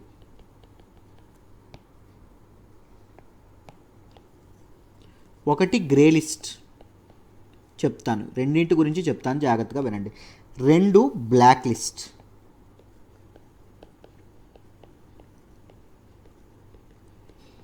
ఒక కంట్రీ బ్లాక్ లిస్ట్లో ఉంది అని, ఫస్ట్ బ్లాక్ లిస్ట్ గురించి వినండి. ఒక కంట్రీ బ్లాక్ లిస్ట్లో ఉంది అని అర్థం అంటే ఏంటి అంటే, ఆ కంట్రీ అనేది ఏం చేస్తుంది అంటే టెర్రర్ ఫైనాన్సింగ్కి, మనీ లాండరింగ్కి విపరీతమైన సపోర్ట్ ఇస్తుంది అని అర్థం. రైట్, అంటే అదుపు చేయట్లేదు ఈ రెండింటిని ఆ కంట్రీ అనేది అని అర్థం. సో బ్లాక్ లిస్ట్లో కంట్రీస్ అనేవి చేరాయి అనుకోండి, ఏం జరుగుతుంది, వరల్డ్ బ్యాంక్, IMF, లేకపోతే ఇలా డెవలప్మెంట్ బ్యాంక్స్ ఏవైతే ఉన్నాయో, రైట్, ఈ బ్యాంకులన్నీ తమ తాలూకా ఏవైతే ఫైనాన్షియల్ అసిస్టెన్స్ ఉంటుందో, ఫైనాన్షియల్ హెల్ప్ చేస్తాయి కదా, ఇవన్నీ చెయ్యవు. దాంతోపాటు చాలా కంట్రీస్ ట్రేడ్ రిలేషన్స్ అనేవి ఆ కంట్రీలో మానుకోవడం అనేది జరుగుతుంది. బ్లాక్ లిస్ట్లో పెట్టేస్తే చాలా ఇబ్బంది అవుతుంది కంట్రీలకి. సో ఇప్పుడు గ్రే లిస్ట్ అంటే ఏంటో చూద్దాం. గ్రే లిస్ట్ అంటే ఏంటి అంటే, గ్రే లిస్ట్లోకి ఒక కంట్రీని ఇంక్లూడ్ చేశారంటే దాని అర్థం ఏంటంటే, నువ్వు త్వరలో బ్లాక్ లిస్ట్కి వెళ్ళిపోతున్నావు అబ్బాయి, జాగ్రత్త అని అర్థం.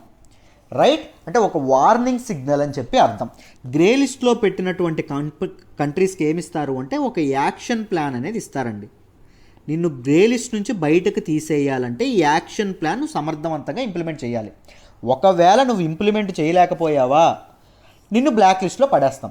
ఒకవేళ అదే వాళ్ళ ఈ యాక్షన్ ప్లాన్ని ఇంప్లిమెంట్ చేసేటటువంటి ఏదైతే వాళ్ళ తాలూకా ఇదేదైతే ఉంటుందో, పద్ధతి ఏదైతే ఉంటుందో దాన్ని బట్టి బ్లాక్ లిస్ట్లో ఇంక్లూడ్ చేయాలా, గ్రే లిస్ట్లోనే ఉంచేయాలా, దాంతోపాటు గ్రే లిస్ట్ నుంచి బయటకు తీసేసి మామూలు కంట్రీలా చేయాలా అని చెప్పి ఆలోచించడం, ఎఫ్ఏటిఎఫ్ ఆలోచించడం అనేది జరుగుతుంది.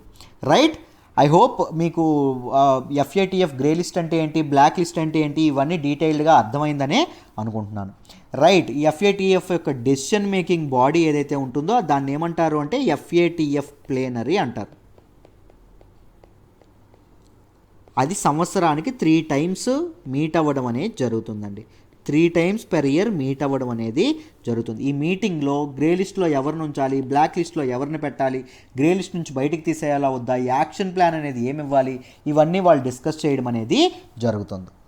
రైట్, అయితే చూడండి అమ్మా, మీకు డీటెయిల్డ్గా ఎక్స్ప్లెయిన్ చేస్తాను. ఎందుకు ఇది న్యూస్లోకి వచ్చిందో చెప్తాను చూడండి.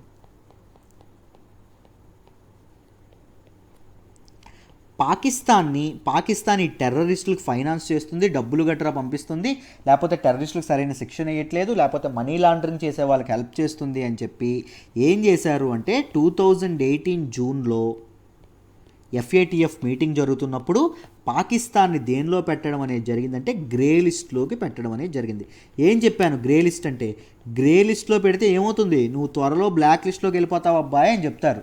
రైట్, వెళ్ళకుండా ఉండాలంటే ఏం చెప్తారండి? బ్లాక్ లిస్ట్లోకి పెట్టకుండా ఉండాలంటే నువ్వేం చేయాలి? ఒక యాక్షన్ ప్లాన్ ఇస్తాం, ఆ యాక్షన్ ప్లాన్ నువ్వు పూర్తి చేయాలి అని చెప్తారు.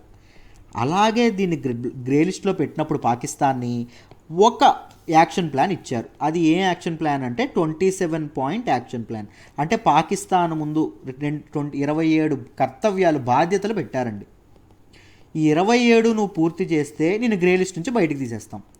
ఈ 27లో నువ్వేమాత్రం నీ తాలూకా పద్ధతి ఇంప్లిమెంటేషన్ బాగాలేకపోతే బ్లాక్ లిస్ట్లో పెట్టేస్తాం.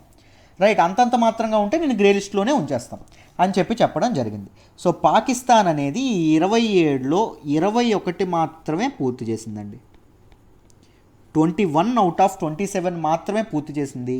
27 కూడా పూర్తి చేయలేదు కాబట్టి, అలానే మరీ దరిద్రంగా పూర్ పెర్ఫార్మెన్స్ కూడా లేదు కాబట్టి దీన్ని grey లిస్ట్లోనే ఉంచేశారు.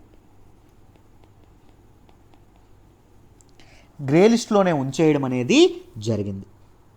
Right, but it still shown a good progress. 21 చేయడం అంటే నిజంగా మంచి విషయమే, కానీ 27 కంప్లీట్ చేయలేదు కాబట్టి దాన్ని గ్రే లిస్ట్లోనే ఉంచేయడం అనేది. 27 చేసేసి ఉంటే గ్రే లిస్ట్ నుంచి బయటికి తీసేవాళ్ళు, లేకపోతే 1, 2, 5 చేస్తే ఏం చేసేవాళ్ళు? బ్లాక్ లిస్ట్లో వేసేవాళ్ళు. రైట్, ఇలా ఉండడం అనేది జరిగింది. డెడ్ లైన్స్ అనేవి మీట్ అవ్వలేదని చెప్పడం అనేది.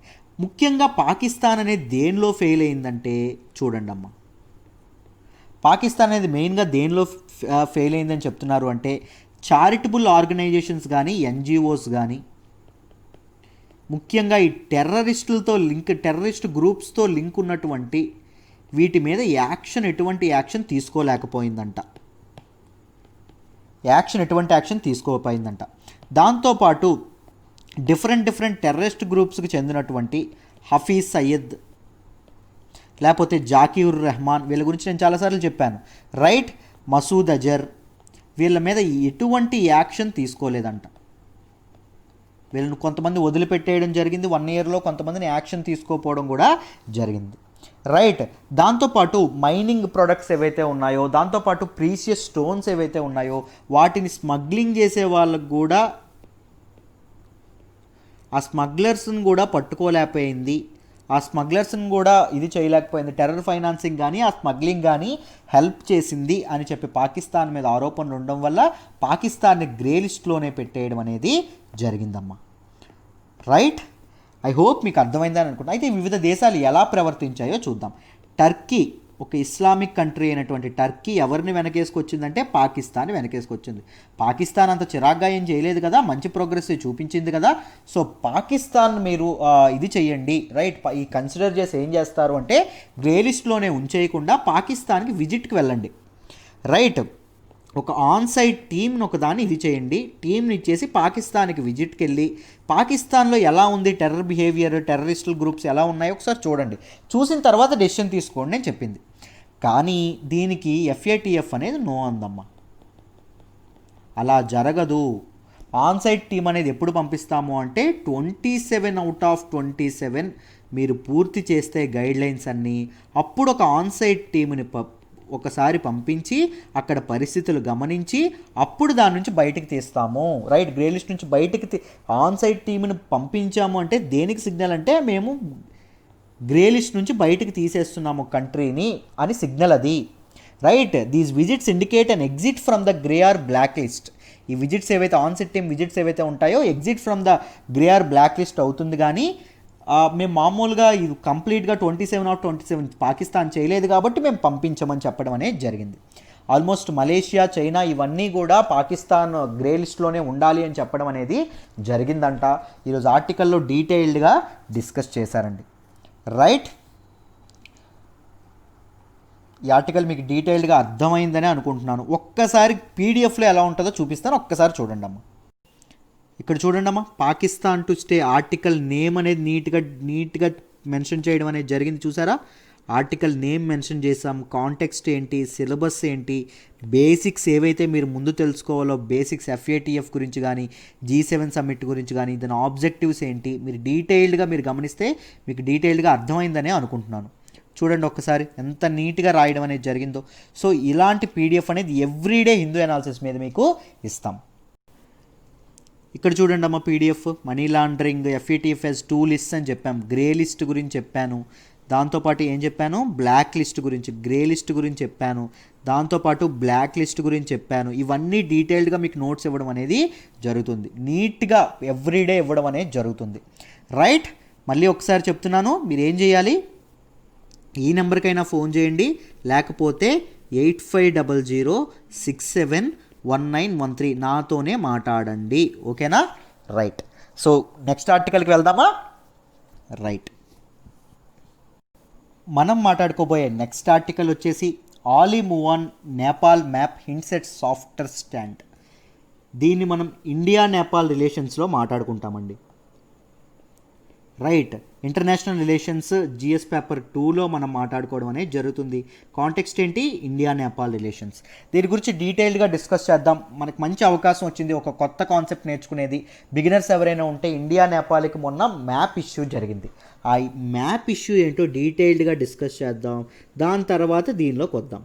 రైట్, ఏంటి ఆ మ్యాప్, ఏంటి జరిగింది, అసలు ఎవరి వాదన ఏంటి అని చెప్పి డీటెయిల్డ్గా డిస్కస్ చేద్దాం. జాగ్రత్తగా వినండి అమ్మ. రైట్,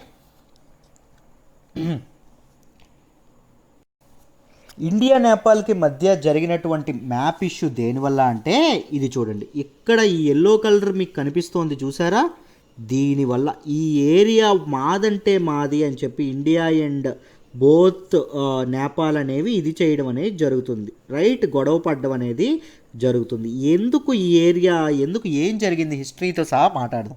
మామూలుగా ఇది దేనిలో ఉంది అంటే మన ఇండియాలో ఉండడం అనేది జరిగింది.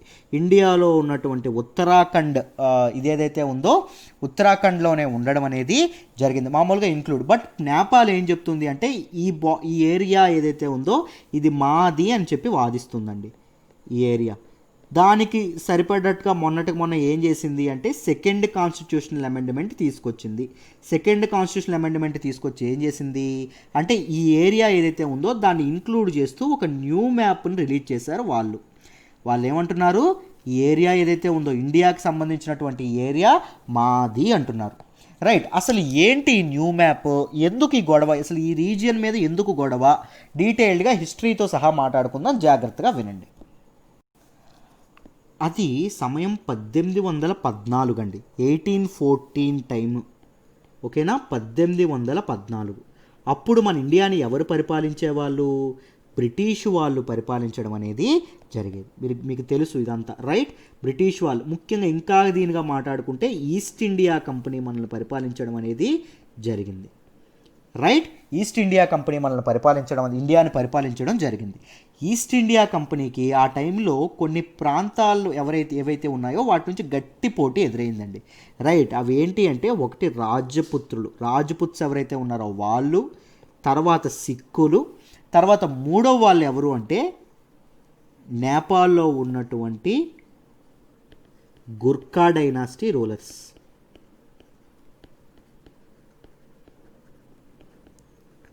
గట్టి పోటీ ఉంది. ఈ నేపాల్ చూసారా, మామూలుగా ఈ ప్రజెంట్ నేపాల్ ఎక్కడి వరకే, కానీ అప్పుడు ఎక్కడి వరకు ఉండేది, ఇక్కడ వరకు. ఈ గూర్ఖా డైనాసిటీ ఆల్మోస్ట్ హిమాచల్ ప్రదేశ్, ఉత్తరాఖండ్ ఆ ప్రాంతం వరకు పరిపాలించడం అనేది జరిగింది. బ్లాక్ కలర్ ఏరియా మీరు గమనిస్తే ఇదిగోండి, ఇది చూసారా, ఇదంతా చేయడం అనేది జరిగింది. రైట్, అయితే బ్రిటిష్ వాళ్ళు ఇక్కడ పరిపాలించేవాళ్ళు కదా, ముఖ్యంగా ఇదిగోండి కల్కట్టా బెంగాల్ ప్రాంతం అంతా బ్రిటిష్ చేతుల్లో ఉండేదండి. బ్రిటిష్ వాళ్ళది ఏంటి, imperialistic mindset, expansionist mindset. Right, సామ్రాజ్యవాదం అనేది ఉండేది, ఎక్కువ ఆ టెరిటరీస్ ఆక్రమించుకోవాలి అని ఉండేది. వాళ్ళు ఏం చేశారు అంటే దాంతోపాటు వీళ్ళు సెంట్రల్ ఏషియాతో, అంటే ఇక్కడ ఉన్నటువంటి ఏరియా ఏదైతే ఉందో వాళ్ళతో వ్యాపారం చేయాలంటే మధ్యలో ఉన్నటువంటి వీళ్ళు అడ్డుపడుతున్నారు, గుర్ఖా డైనాసిటీ. ఈ గుర్ఖా డైనాసిటీని ఇది చేయాలి, కంట్రోల్లో పెట్టుకోవాలి. దాంతోపాటు ఇక్కడ బాటిల్ నెక్ అనేది ఒకటి ఉంటుందండి, మీరు గమనిస్తే ఇక్కడ సిక్కిం ఉంటుంది. రైట్, ఈ సిక్కిం ఏరియాని కూడా తీసుకోవాలి, ఎందుకంటే ఈ సిక్కిం ఏరియా ఉంటేనే రైట్ చికెన్ నెక్ ఏరియా అంటాం. ఈ సిక్కిం ఏరియా ఎవరి అండర్లో ఉంటే వాళ్ళు అవతల నార్త్ ఈస్ట్ని, ఇండియాని, మెయిన్ల్యాండ్ ఇండియాని, దాంతోపాటు నార్త్ ఈస్ట్ స్టేట్స్ని సెపరేట్ చేసేది ఏంటి, ఈ సిక్కిం ఇది ఏదైతే ఉందో అది. రైట్, ఆ చికెన్ నెక్ ఏరియా అంటాం. అది ఎవరి దీనిలోకి వస్తే నార్త్ ఈస్ట్ మొత్తం వాళ్ళ అండర్లోకి వెళ్ళిపోతుంది. అంటే మనకి ఇప్పుడైతే మనకి అరుణాచల్ ప్రదేశ్ కానీ, అస్సాం కానీ, ఈ మణిపూర్ కానీ, మేఘాలయ కానీ ఇవన్నీ ఉన్నాయి చూసారా district, 7 sisters of North East అంటామో, ఇవన్నీ వాళ్ళ చేతుల్లోకి వెళ్ళిపోవడం అనేది జరుగుతుంది. So Sikkim is very important. So British government ఏం చేసిందంటే 1814లో ఈ గూర్ఖా డైనాసిటీతో యుద్ధం చేయడం అనేది జరిగింది. దాన్ని ఆంగ్లో నేపాల్ వార్ అంటాం. ఒకసారి చెప్తాను, జాగ్రత్తగా వినండి. 1814లో ఏమైంది, ఏం స్టార్ట్ అయింది, ఆంగ్లో నేపాల్ వార్ అనేది స్టార్ట్ అవ్వడం అనేది జరిగింది. ఎన్నాళ్ళు జరిగింది సార్ అంటే 1814 నుంచి 1816, 2 ఇయర్స్ వార్ అనేది జరగడం అనేది జరిగింది. ఈ వార్లో ఎవరు గెలిచారు, ఎవరెవరి మధ్య అండి, ఆంగ్లో అంటే ఈస్ట్ ఇండియా కంపెనీ బ్రిటిష్ వాళ్ళు వర్సెస్ గుర్ఖా డైనాసిటీ. దీనిలో ఎవరు గెలిచారు సార్ అంటే ఈస్ట్ ఇండియా కంపెనీ గెలిచింది. ఎందుకంటే వాళ్ళ దగ్గర వెపన్స్ ఎక్కువ ఉండేవి. గూర్ఖా డైనాసిటీ పాపం ఓడిపోవడం అనేది జరిగింది. వీళ్ళు చాలా బాగా పోరాడారు కానీ ఓడిపోవడం అనేది జరిగింది. ఈ at the end of this war, ఈ వార్ అయిపోయిన తర్వాత ఆన్ 4th March 1816 అండి ఒక ట్రీటీ జరుపుకోవడం అనేది జరిగింది. ఒక ఒప్పందం చేసుకోవడం అనేది జరిగింది. దాన్ని ఏమంటారు అంటే ట్రీటీ ఆఫ్ సుగాలి అంటారు. ఈ సుగాలి అనేది ప్రజెంట్ బీహార్ అండ్ మన ఇండియాలో ఉన్నటువంటి బీహార్ నేపాల్ బార్డర్లో ఉంటుంది ఒక విలేజ్, చంపారణ్ విలేజ్ ఆఫ్ బీహార్లో ఉండడం అనేది జరుగుతుంది. అక్కడ ఈ ట్రీటీ చేసుకోవడం అనేది జరిగింది. ఈ ట్రీటీలో భాగంగా ఏ నిర్ణయం తీసుకున్నారో చెప్తాను చూడండి. మొదటి నిర్ణయం ఏంటంటే ఫస్ట్ది, బ్రిటిష్ రెసిడెంట్ ఒకరు నేపాల్లో ఉండాలి. గుర్ఖా డైనాసిటీ ఆస్థానంలో ఒక బ్రిటిష్ రెసిడెంట్ ఉండాలి. మీరు హిస్టరీ చదివితే ఎందుకు రెసిడెంట్స్ ఉండేవాళ్ళు ఇది ఉంటుంది. హిస్టరీ కూడా నేనే టీచ్ చేస్తానమ్మా. మీకు నా వే ఆఫ్ టీచింగ్ మీకు నచ్చితే మీరు ఈ నెంబర్కే ఫోన్ చేయొచ్చు. హిస్టరీ కూడా జాయిన్ అవ్వచ్చు. ఒక కథల రూపంలో చక్కగా చెప్పుకోవడం అనేది జరుగుతుంది, రైట్? లేకపోతే నా నెంబర్కైనా, ఇందాక ముందు రాశాను కదా, నా నెంబర్కైనా ఫోన్ చేయండి. బ్రిటిష్ రెసిడెంట్ అనేది యాక్సెప్ట్ చేసింది ఎవరు, నేపాల్. దాంతోపాటు Nepal 1/3 of its territory, 1/3 of its ల్యాండ్ని కోల్పోవడం జరిగింది. కోల్పోవడం అనేది జరిగింది. దాంతోపాటు బ్రిటిష్ వాళ్ళకి సిక్కింని హ్యాండ్ ఓవర్ చేయాల్సి వచ్చింది. సిక్కిం ఎవరికి వెళ్ళిపోయింది, బ్రిటిష్ వాళ్ళకి వెళ్ళిపోవడం అనేది జరిగింది. ముందు ఎవరి అండర్లో ఉండేది, నేపాల్ గుర్ఖా డైనాసిటీ దీనిలో ఉంది. దాంతోపాటు వెరీ ఇంపార్టెంట్, నేపాల్ యొక్క మ్యాప్ని, నేపాల్ యొక్క బార్డర్స్ని డిమార్కేట్ చేయడం జరిగింది. నేపాల్ ఎంత నుంచి ఎంతవరకు ఉండాలి అని చెప్పి నేపాల్ బార్డర్స్ని వీళ్ళు నిర్ణయించడం అనేది జరిగింది. ఈ నేపాల్ బార్డర్స్ ఎలా నిర్ణయించారు అంటే on the basis of river flow బట్టి వీళ్ళు నిర్ణయించడం అనేది జరిగింది. ఎవరు, ఈస్ట్ ఇండియా కంపెనీ, రైట్? ఇంకొకసారి మళ్ళీ ముందు చూపించినటువంటి పిక్ చూపించి మీకు డీటెయిల్డ్గా ఎక్స్ప్లెయిన్ చేస్తాను, జాగ్రత్తగా వినండి. ఇక్కడ చూడండి ఈ మ్యాప్లో నేపాల్ అండ్ ఇండియా, ఇది ఇండియా బార్డర్ కదా. ఇక్కడ చూడండి మీరు జాగ్రత్తగా గమనిస్తే ఇవి బార్డర్స్ కదా. ఈ ఈస్ట్ అండ్ వెస్ట్ బార్డర్స్ ఎలా చేశారు అంటే ఈ ఈస్ట్ బార్డర్ ఒక రివర్ ఫ్లో ద్వారా చేశారు. ఆ ఈస్టర్న్ బార్డర్ అనేది మేచి రివర్, అంటే ఈ రెడ్ కలర్ ఏరియా ఏదైతే ఉందో అక్కడ ఒక రివర్ ఫ్లో అవుతుంది, అది మేచి రివర్. ఇక్కడ రెడ్ కలర్ ఉంది చూసారా, ఇక్కడ ఏ రివర్ ఫ్లో అవుతుందంటే మహాకాళి రివర్.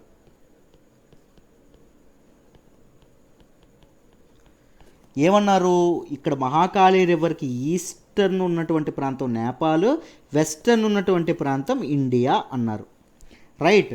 ఇక్కడేమన్నారు, ఈ మేచి రివర్కి ఈస్టర్న్ ఉన్నటువంటి ప్రాంతం ఇండియా, వెస్టర్న్ ఉన్నటువంటి ప్రాంతం నేపాల్ అని చెప్పి, పశ్చిమాన ఉన్నటువంటిది నేపాల్, తూర్పు ఉన్నటువంటిది ఇండియా. ఇక్కడ చూసుకుంటే తూర్పు ఉన్నటువంటిది నేపాల్, పశ్చిమాన ఉన్నటువంటిది ఇండియా, రైట్? ఇలా డిమార్కేట్ చేయడం అనేది జరిగింది. అయితే వీళ్ళు రివర్స్ ద్వారా డిమార్కేట్ చేయడం వల్ల ఏం జరిగిందో చెప్తాను, ఒక్కసారి జాగ్రత్తగా వినండి అమ్మా. ఇదిగోండి ఇక్కడ చూడండి, ఇది ఇండియా, రైట్? ఇప్పుడు ఈ మహాకాళి, మనం ఇందా చెప్పినటువంటి మహాకాళి ఇది ఉంది చూసారు, అది ఎలా అయిందో నేను చెప్తాను, ఒక్కసారి చూడండి అమ్మా. ఈ మహాకాళి రివర్ అనేది ఇలా ఫ్లో అవుతుంది, రైట్? వీళ్ళు ఏం చెప్పారు, యువతలు ఉన్నదంతా ఏంటి, నేపాల్, యువతలు ఉన్నదంతా ఏంటి, ఇండియా అని చెప్పారు. కాకపోతే ఇంకొక ప్రాబ్లం ఏంటి అంటే ఈ రివర్ యొక్క, మహాకాళి రివర్ యొక్క ఆరిజిన్ ఇక్కడగా ఉంటే ఒక్కటే కాకుండా ఈ లింపియాదురా ప్రాంతం నుంచి కూడా వస్తుందంట. రివర్స్ అనేవి మామూలుగా ఎలా ఫ్లో అవుతాయి, స్ట్రీమ్స్ లెక్క ఫ్లో అవుతాయి. డిఫరెంట్ స్ట్రీమ్స్ ఏవైతే ఉంటాయో అవన్నీ కలిసి ఒక రివర్ అవుతుంది, ఒక పెద్ద రివర్ అవుతుంది, అంతేనా? రైట్. అయితే చూడండి, ఇండియా ఏమంటుంది దీని తాలూకా, ఇప్పుడు ఇది ఉంది చూసారు, మీరు గమనిస్తుందే అనుకుంటున్నారు, ఈ పాయింట్ ఏదైతే ఉందో అక్కడ ఈ మహాకాళి రివర్ ఆరిజిన్ అవుతుంది అని ఇండియా వాదిస్తుంది. అలా అయితే ఏమవుతుంది, యువతలంతా నేపాల్ వస్తుంది, ఈ ఈ ఈ ఈ ఈ డిస్ప్యూటెడ్ ఏరియా ఎవరికి చెందుతుంది, ఇండియాకి చెందుతుంది. నేపాల్ ఏముంటుంది, ఈ మహాకాళి రివర్ యొక్క ఆరిజిన్ లింపియాదురా అంటుంది. ఇది నేపాల్ తాలూకా వాదన, ఇది ఇండియా తాలూకు వాదన. నేపాల్ అనుకున్న ప్రకారంగా ఏం జరుగుతుంది, అప్పుడు ఈస్టర్న్ ఉన్నటువంటి ప్రాంతం, అంటే ఈ ప్రాంతం ఏదైతే ఉందో ఇదంతా నేపాల్కి వెళ్ళిపోతుంది, అంతేనా? వెస్టర్న్ ఉన్న ప్రాంతం ఏమవుతుంది, మన ట్రీటీ ఆఫ్ సుగాలి ప్రకారం ఇండియాకి చెందుతుంది. సో ఈ ఆరిజిన్ ఆఫ్ ఈ మహాకాళి రివర్ యొక్క ఆరిజిన్ మీద రైట్ ఏదైతే మిస్కాన్సెప్షన్ ఉందో అది ఏం జరిగింది అంటే రెండు దేశాల మధ్య చిన్న వివాదానికి దారితీసిందండి, ముఖ్యంగా ఈ ల్యాండ్ మీద, ఈ టెరిటరీస్ మీద. రైట్, అది ఎప్పటి నుంచో ఉండేది, ఇప్పుడు ఇంకాస్త ముదరడం అనేది జరిగింది. ముఖ్యంగా నేషనలిజం అనేది రెండు కంట్రీస్లో నేషనలిజం అనేది ఉండడం వల్ల, పొలిటికల్ లీడర్స్ కూడా నేషనలిజంని పొలిటిసైజ్ చేయడం వల్ల రైట్ కాస్త దీన్ని ఇదవ్వడం అనేది జరిగింది. రైట్, దీని ప్రకారంగా ఏం చేశారు, ఈ ఎల్లో కలర్లో ఉంది చూసారు, దీన్ని ఇంక్లూడ్ చేస్తూ నేపాల్ అనేది న్యూ మ్యాప్ని రిలీజ్ చేయడం అనేది జరిగింది. రైట్, ఆ న్యూ మ్యాప్ని రిలీజ్ చేయడం అనేది they constitution amendment, second constitution amendment of Nepal యొక్క రాజ్యాంగానికి రెండవ రాజ్యాంగ సవరణ చేస్తూ ఈ కొత్త మ్యాప్ని వాళ్ళు రిలీజ్ చేయడం అనేది జరిగింది. బట్ కానీ రీసెంట్గా విజయదశమి ఏదైతే ఉందో నేపాల్లో ఉన్నటువంటి న్యూస్లోకి ఎందుకు వచ్చిందో చెప్తున్నాను, జాగ్రత్తగా వినండి. న్యూస్లోకి ఎందుకు వచ్చింది అంటే, నేపాల్లో బాగా ఎక్కువగా సెలబ్రేట్ చేసుకున్నటువంటి పండగ ఏంటి అంటే విజయదశమి, అంటే మన దసరా. ఈ విజయదశమికి దీనిలో భాగంగా ఏం చేశారు అంటే శుభాకాంక్షలు తెలుపుతూ ఆ ప్రధాని ఏం వాడారు అంటే ఓల్డ్ మ్యాపే వాడారు. అంటే కొత్తగా ఈ టెరిటరీస్ అన్నీ ఇండియాకే వంటివి అన్నట్టు ఆయన ఇది చేయడం అనేది జరిగింది. న్యూ మ్యాప్ అనేది కొత్తగా ఇంక్లూడ్ చేసినటువంటి మ్యాప్ను వాడలేదు, వివాదాస్పదమైనటువంటి మ్యాప్ వాడకుండా ఓల్డ్ మ్యాపే వాడారు. దీనివల్ల ఏం జరుగుతుంది, రైట్, ఆయన ఇండియాతో డిస్ప్యూట్ అనేది కోరుకోవట్లేదు. ముఖ్యంగా ఈ కాలాపాని ఇష్యూ ఏదైతే ఉందో దాని మీద కోరుకోవట్లేదు. రెండు దేశాల మధ్య సత్సంబంధాల కోసమే మనకి నేపాల్ కృషి చేస్తుంది అని చెప్పి మనం దీన్ని అర్థం చేసుకోవచ్చు. ఇది నిజంగా రెండు కంట్రీస్ కల్చరల్లీ రైట్, ముఖ్యంగా హిందూ ఎక్కువగా ఉన్నటువంటి కంట్రీ కల్చరల్లీ, దాంతోపాటు హిస్టారికల్లీ రెండు కంట్రీస్ మధ్య మంచి సంబంధాలు ఉండడం అనేది జరిగింది. మీరు గమనిస్తే ఈ సంబంధాలు ఈ డిస్ప్యూట్స్ వల్ల పాడైనాయి. బట్ రెండు కంట్రీస్ యొక్క పీపుల్ కానీ పొలిటీషియన్స్ కానీ కలిసి వర్క్ చేస్తే రెండు కంట్రీస్ కూడా ఎదగడానికి కానీ మనకు చాలా ఉపయోగపడుతుంది. దాంతోపాటు చైనా యొక్క ఇన్ఫ్లుయెన్స్ కట్టడి చేయాలంటే రైట్, చైనాతో డిస్ప్యూట్ టైంలో మనం ఎంత సపోర్ట్ మనకు వస్తే అంత మంచిది. ముఖ్యంగా మన నైబర్స్ ఎవరైతే ఉన్నారో, మన చుట్టుపక్కల ఉన్నటువంటి శ్రీలంక కానీ బంగ్లాదేశ్ కానీ వీళ్ళు ఎవరైతే ఉన్నారో వీళ్ళందరి నుంచి సపోర్ట్ ఉండడం అనేది మంచిది. మాల్దీవ్స్ కానీ మనం రీసెంట్గా నైబర్ ఫస్ట్ అనే దీని మీదనే మనకి మాల్దీవ్స్లో ఎక్కువ ఇన్ఫ్రాస్ట్రక్చర్ ప్రాజెక్ట్స్ కానీ మొదలు పెట్టడం అనేది జరుగుతుంది, మీరు గమనిస్తే. రైట్, ఇవన్నిటిని మనం అట్రాక్ట్ చేయగలిగితే రైట్ చైనా ఇన్ఫ్లుయెన్స్ని తగ్గించవచ్చు. రైట్, మనం ముందుకెళ్ళొచ్చు. ఒక కంట్రీతో ఇంకొక కంట్రీ కోఆపరేషన్ అనేది ఉంటే అన్ని కంట్రీస్ కలిసి ముందుకెళ్ళొచ్చు అని చెప్పి మనం అర్థం చేసుకోవచ్చమ్మా. ఐ హోప్ ఈ ఆర్టికల్ మీకు డీటెయిల్డ్గా అర్థమైందని అనుకుంటున్నాను. Let's move to the next article. మనం మాట్లాడుకోబోయే నెక్స్ట్ ఆర్టికల్ వచ్చేసి India to chair key ILO forum after 35 years. దీన్ని మనం ఇంపార్టెంట్ ఇంటర్నేషనల్ ఇన్స్టిట్యూషన్స్లో మనం ఇండియా అండ్ ILOలో కూడా మనం మాట్లాడుకుంటాం. GS పేపర్ 2లో మనం మాట్లాడుకోవడం అనేది జరుగుతుంది. జాగ్రత్తగా వినండి అమ్మా, డీటెయిల్డ్గా ఎక్స్ప్లెయిన్ చేస్తాను. ఇండియా అనేది ఒక గ్రేట్ అచీవ్మెంట్ అనేది రీచ్ అయింది ఆఫ్టర్ 35 years. 35 ఏళ్ల తర్వాత మనకి ILO ఏదైతే ఉంటుందో, ఇంటర్నేషనల్ లేబర్ ఆర్గనైజేషన్ ఏదైతే ఉంటుందో రైట్, దానిలో ఇది చేయడం అనేది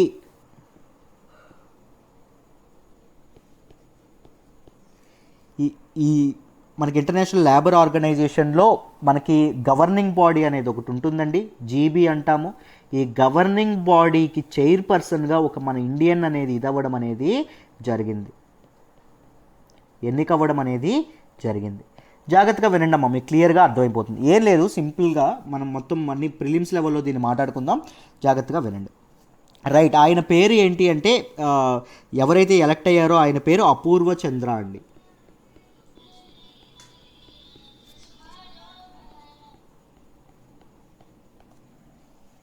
అపూర్వ చంద్ర అని ఆయన ఇదవ్వడం అనేది జరిగింది. రైట్, మనం ఈ గవర్నింగ్ బాడీ ఏదైతే ఉంటుందో ఈ గవర్నింగ్ బాడీని ఎపెక్స్ ఎగ్జిక్యూటివ్ బాడీ అని చెప్పి అంటాం.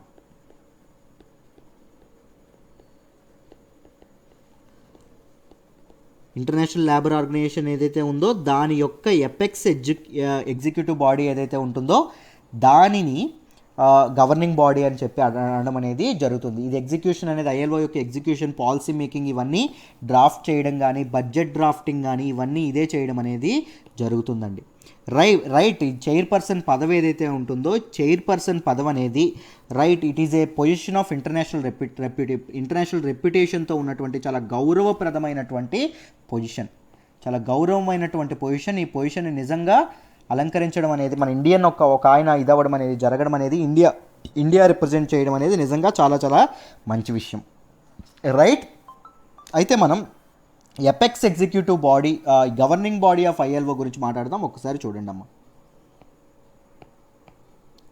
మనం జీబీ అన్నాం కదా, ఈ జీబీ ఆఫ్ ఐఎల్ఓ గురించి మనం మాట్లాడదాం, జాగ్రత్తగా వినండి. ఏంటి గవర్నింగ్ బాడీ అంటే it is apex executive body అండి.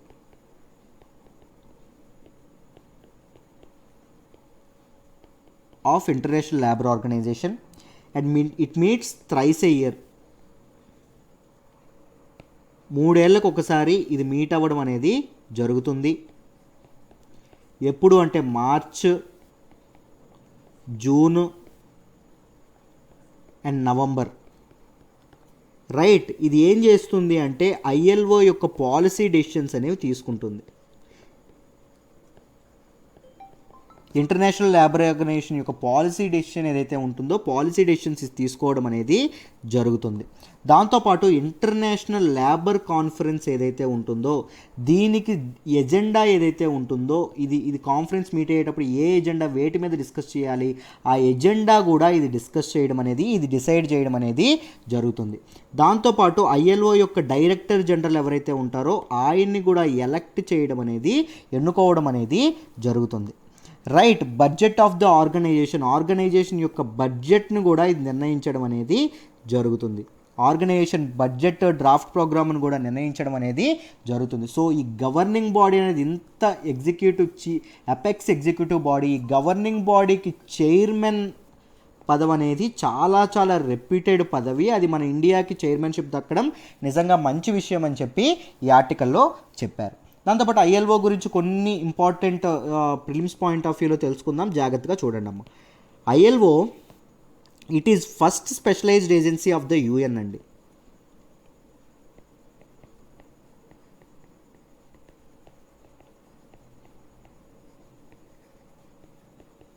యుఎన్ దీని ఎస్టాబ్లిష్మెంట్ ఎప్పుడు జరిగిందంటే 1946లో జరగడం అనేది జరిగింది. 1946లో దీని తాలూకు ఇదనేది జరగడం అనేది జరిగింది. మొత్తం మెంబర్ కంట్రీస్ ఎంతమంది అంటే 187 మంది మెంబర్ కంట్రీస్. ఇది ఏం చేస్తుంది అంటే ఇంటర్నేషనల్ లేబర్ స్టాండర్డ్స్ ఏవైతే ఉంటాయో వాటిని ఇది చేస్తుంది. రైట్, కార్మికుల హక్కులు ఏవైతే ఉన్నాయో వాటి కోసం ఇది చేయడం అనేది పాటుపడడం అనేది జరుగుతుంది. దీనికి నోబెల్ ప్రైజ్ కూడా వచ్చిందమ్మా. ఇది రిసీవ్ నోబెల్ ప్రైజ్ ఇన్ 1969 1969లో దీనికి నోబెల్ ప్రైజ్ కూడా రావడం అనేది జరిగింది. ఇది సంవత్సరానికి ఒక యాన్యువల్ రిపోర్ట్ని ఇది ఇవ్వడం అనేది జరుగుతుంది. ఆ యాన్యువల్ రిపోర్ట్ పేరు ఏంటి అంటే world employment and social outlook trends అండి. ఇలాంటి యాన్యువల్ రిపోర్ట్ కూడా ఒకటి ఇవ్వడం అనేది జరుగుతుంది ఇంటర్నేషనల్ లేబర్ ఆర్గనైజేషన్. 1969లో దీనికి నోబెల్ ప్రైజ్ కూడా, నోబెల్ శాంతి బహుమతి కూడా రావడం అనేది జరిగింది for its work on labour రైట్స్ని కాపాడడంలో, కార్మికుల హక్కులను కాపాడడంలో దీని కృషికి నోబెల్ ప్రైజ్ రావడం అనేది జరిగింది. 1946లో first special agency of United Nations అండి. స్పెషల్ ఏజెన్సీ అంటే ఏంటి మీరు చాలాసార్లు వినుంటారు. యునెస్కో కానీ ఇవన్నీ స్పెషల్ ఏజెన్సీసే ఐక్యరాజ్య సమితికి, రైట్, యునైటెడ్ నేషన్స్కి. సో అలాంటి వాటిలో మొదటగా ఇదైంది ఏంటి, ఇంటర్నేషనల్ లేబర్ ఆర్గనైజేషన్. మొత్తం మెంబర్ కంట్రీస్ ఎన్ని, 187. ఈ ఆర్టికల్ కూడా మీకు డీటెయిల్డ్గా అర్థమైందని అనుకుంటున్నాను. గవర్నింగ్ బాడీ అంటే ఏంటి, గవర్నమెంట్ బాడీ చైర్మన్షిప్ ఇదేంటి, ఏం చేస్తారు, వాళ్ళ తాలూకా ఇదేంటి, ఎప్పుడెప్పుడు మీట్ అవుతారు, ఇవన్నీ మీకు అర్థమయ్యాయనే అనుకుంటున్నాను. Right, this is all about this article. ఈరోజు హిందూ అనాలిసిస్ మీకు డీటెయిల్డ్గా అర్థమైందని అనుకుంటున్నానమ్మా. మీరు కరెంట్ అఫైర్స్ కోర్స్లో జాయిన్ అవ్వాలి అంటే ఈ నెంబర్కి ఫోన్ చేయండి, లేకపోతే నా నెంబర్ చూడండి 8500671913. వాట్సాప్ చేయొచ్చు, ఫోన్ చేయొచ్చు, ఏదైనా మీరు చేయొచ్చు. రైట్, నేను అవైలబుల్గా ఉంటాను. ఒక్కసారి మీరు నాతో మాట్లాడిన తర్వాత డెసిషన్ తీసుకోండి. మిమ్మల్ని కరెంట్ అఫైర్స్లో మళ్ళీ చెప్తున్నాను, ఏ క్వశ్చన్ ఇచ్చినా అప్రోచ్ అయ్యేలాగా బేసిక్స్ నుంచి పూర్తి పునాదుల నుంచి లోతుల నుంచి పూర్తి అడ్వాన్స్డ్ లెవెల్ వరకు మిమ్మల్ని తీసుకెళ్లే పూర్తి బాధ్యత నాది. కరెంట్ అఫైర్స్ స్ట్రగుల్ అయితే నాతో వర్క్ చేయండి, మీ పక్కాగా రిజల్ట్స్ ఉంటాయి. కరెంట్ అఫైర్స్ ఇంక్లూడ్స్ జాగ్రఫీ అండి, current affairs includes history, current affairs includes economy, current affairs includes polity, current affairs includes international relations, current affairs includes everything. Right, science and technology, ఇవన్నీ cover చేయడం అనేది జరుగుతుంది డీటెయిల్డ్గా. చాలా ఎక్కువ articles లోతుగా both prelims and mains లెవెల్లో discuss చేస్తాను. మీకు థాట్ ప్రాసెస్, మీరు ఎలా చదవాలి, ఎలా ఎనలైజ్ చేయాలి అని చెప్పి మీకు ఆ పునాదులు అనేవి, బేసిక్స్ అనేవి, ప్లాట్ఫామ్స్ అనేది మీకు స్ట్రాంగ్ చేస్తాను. This is my promise. Right, I hope you understand today's Hindu analysis well. Thank you so much.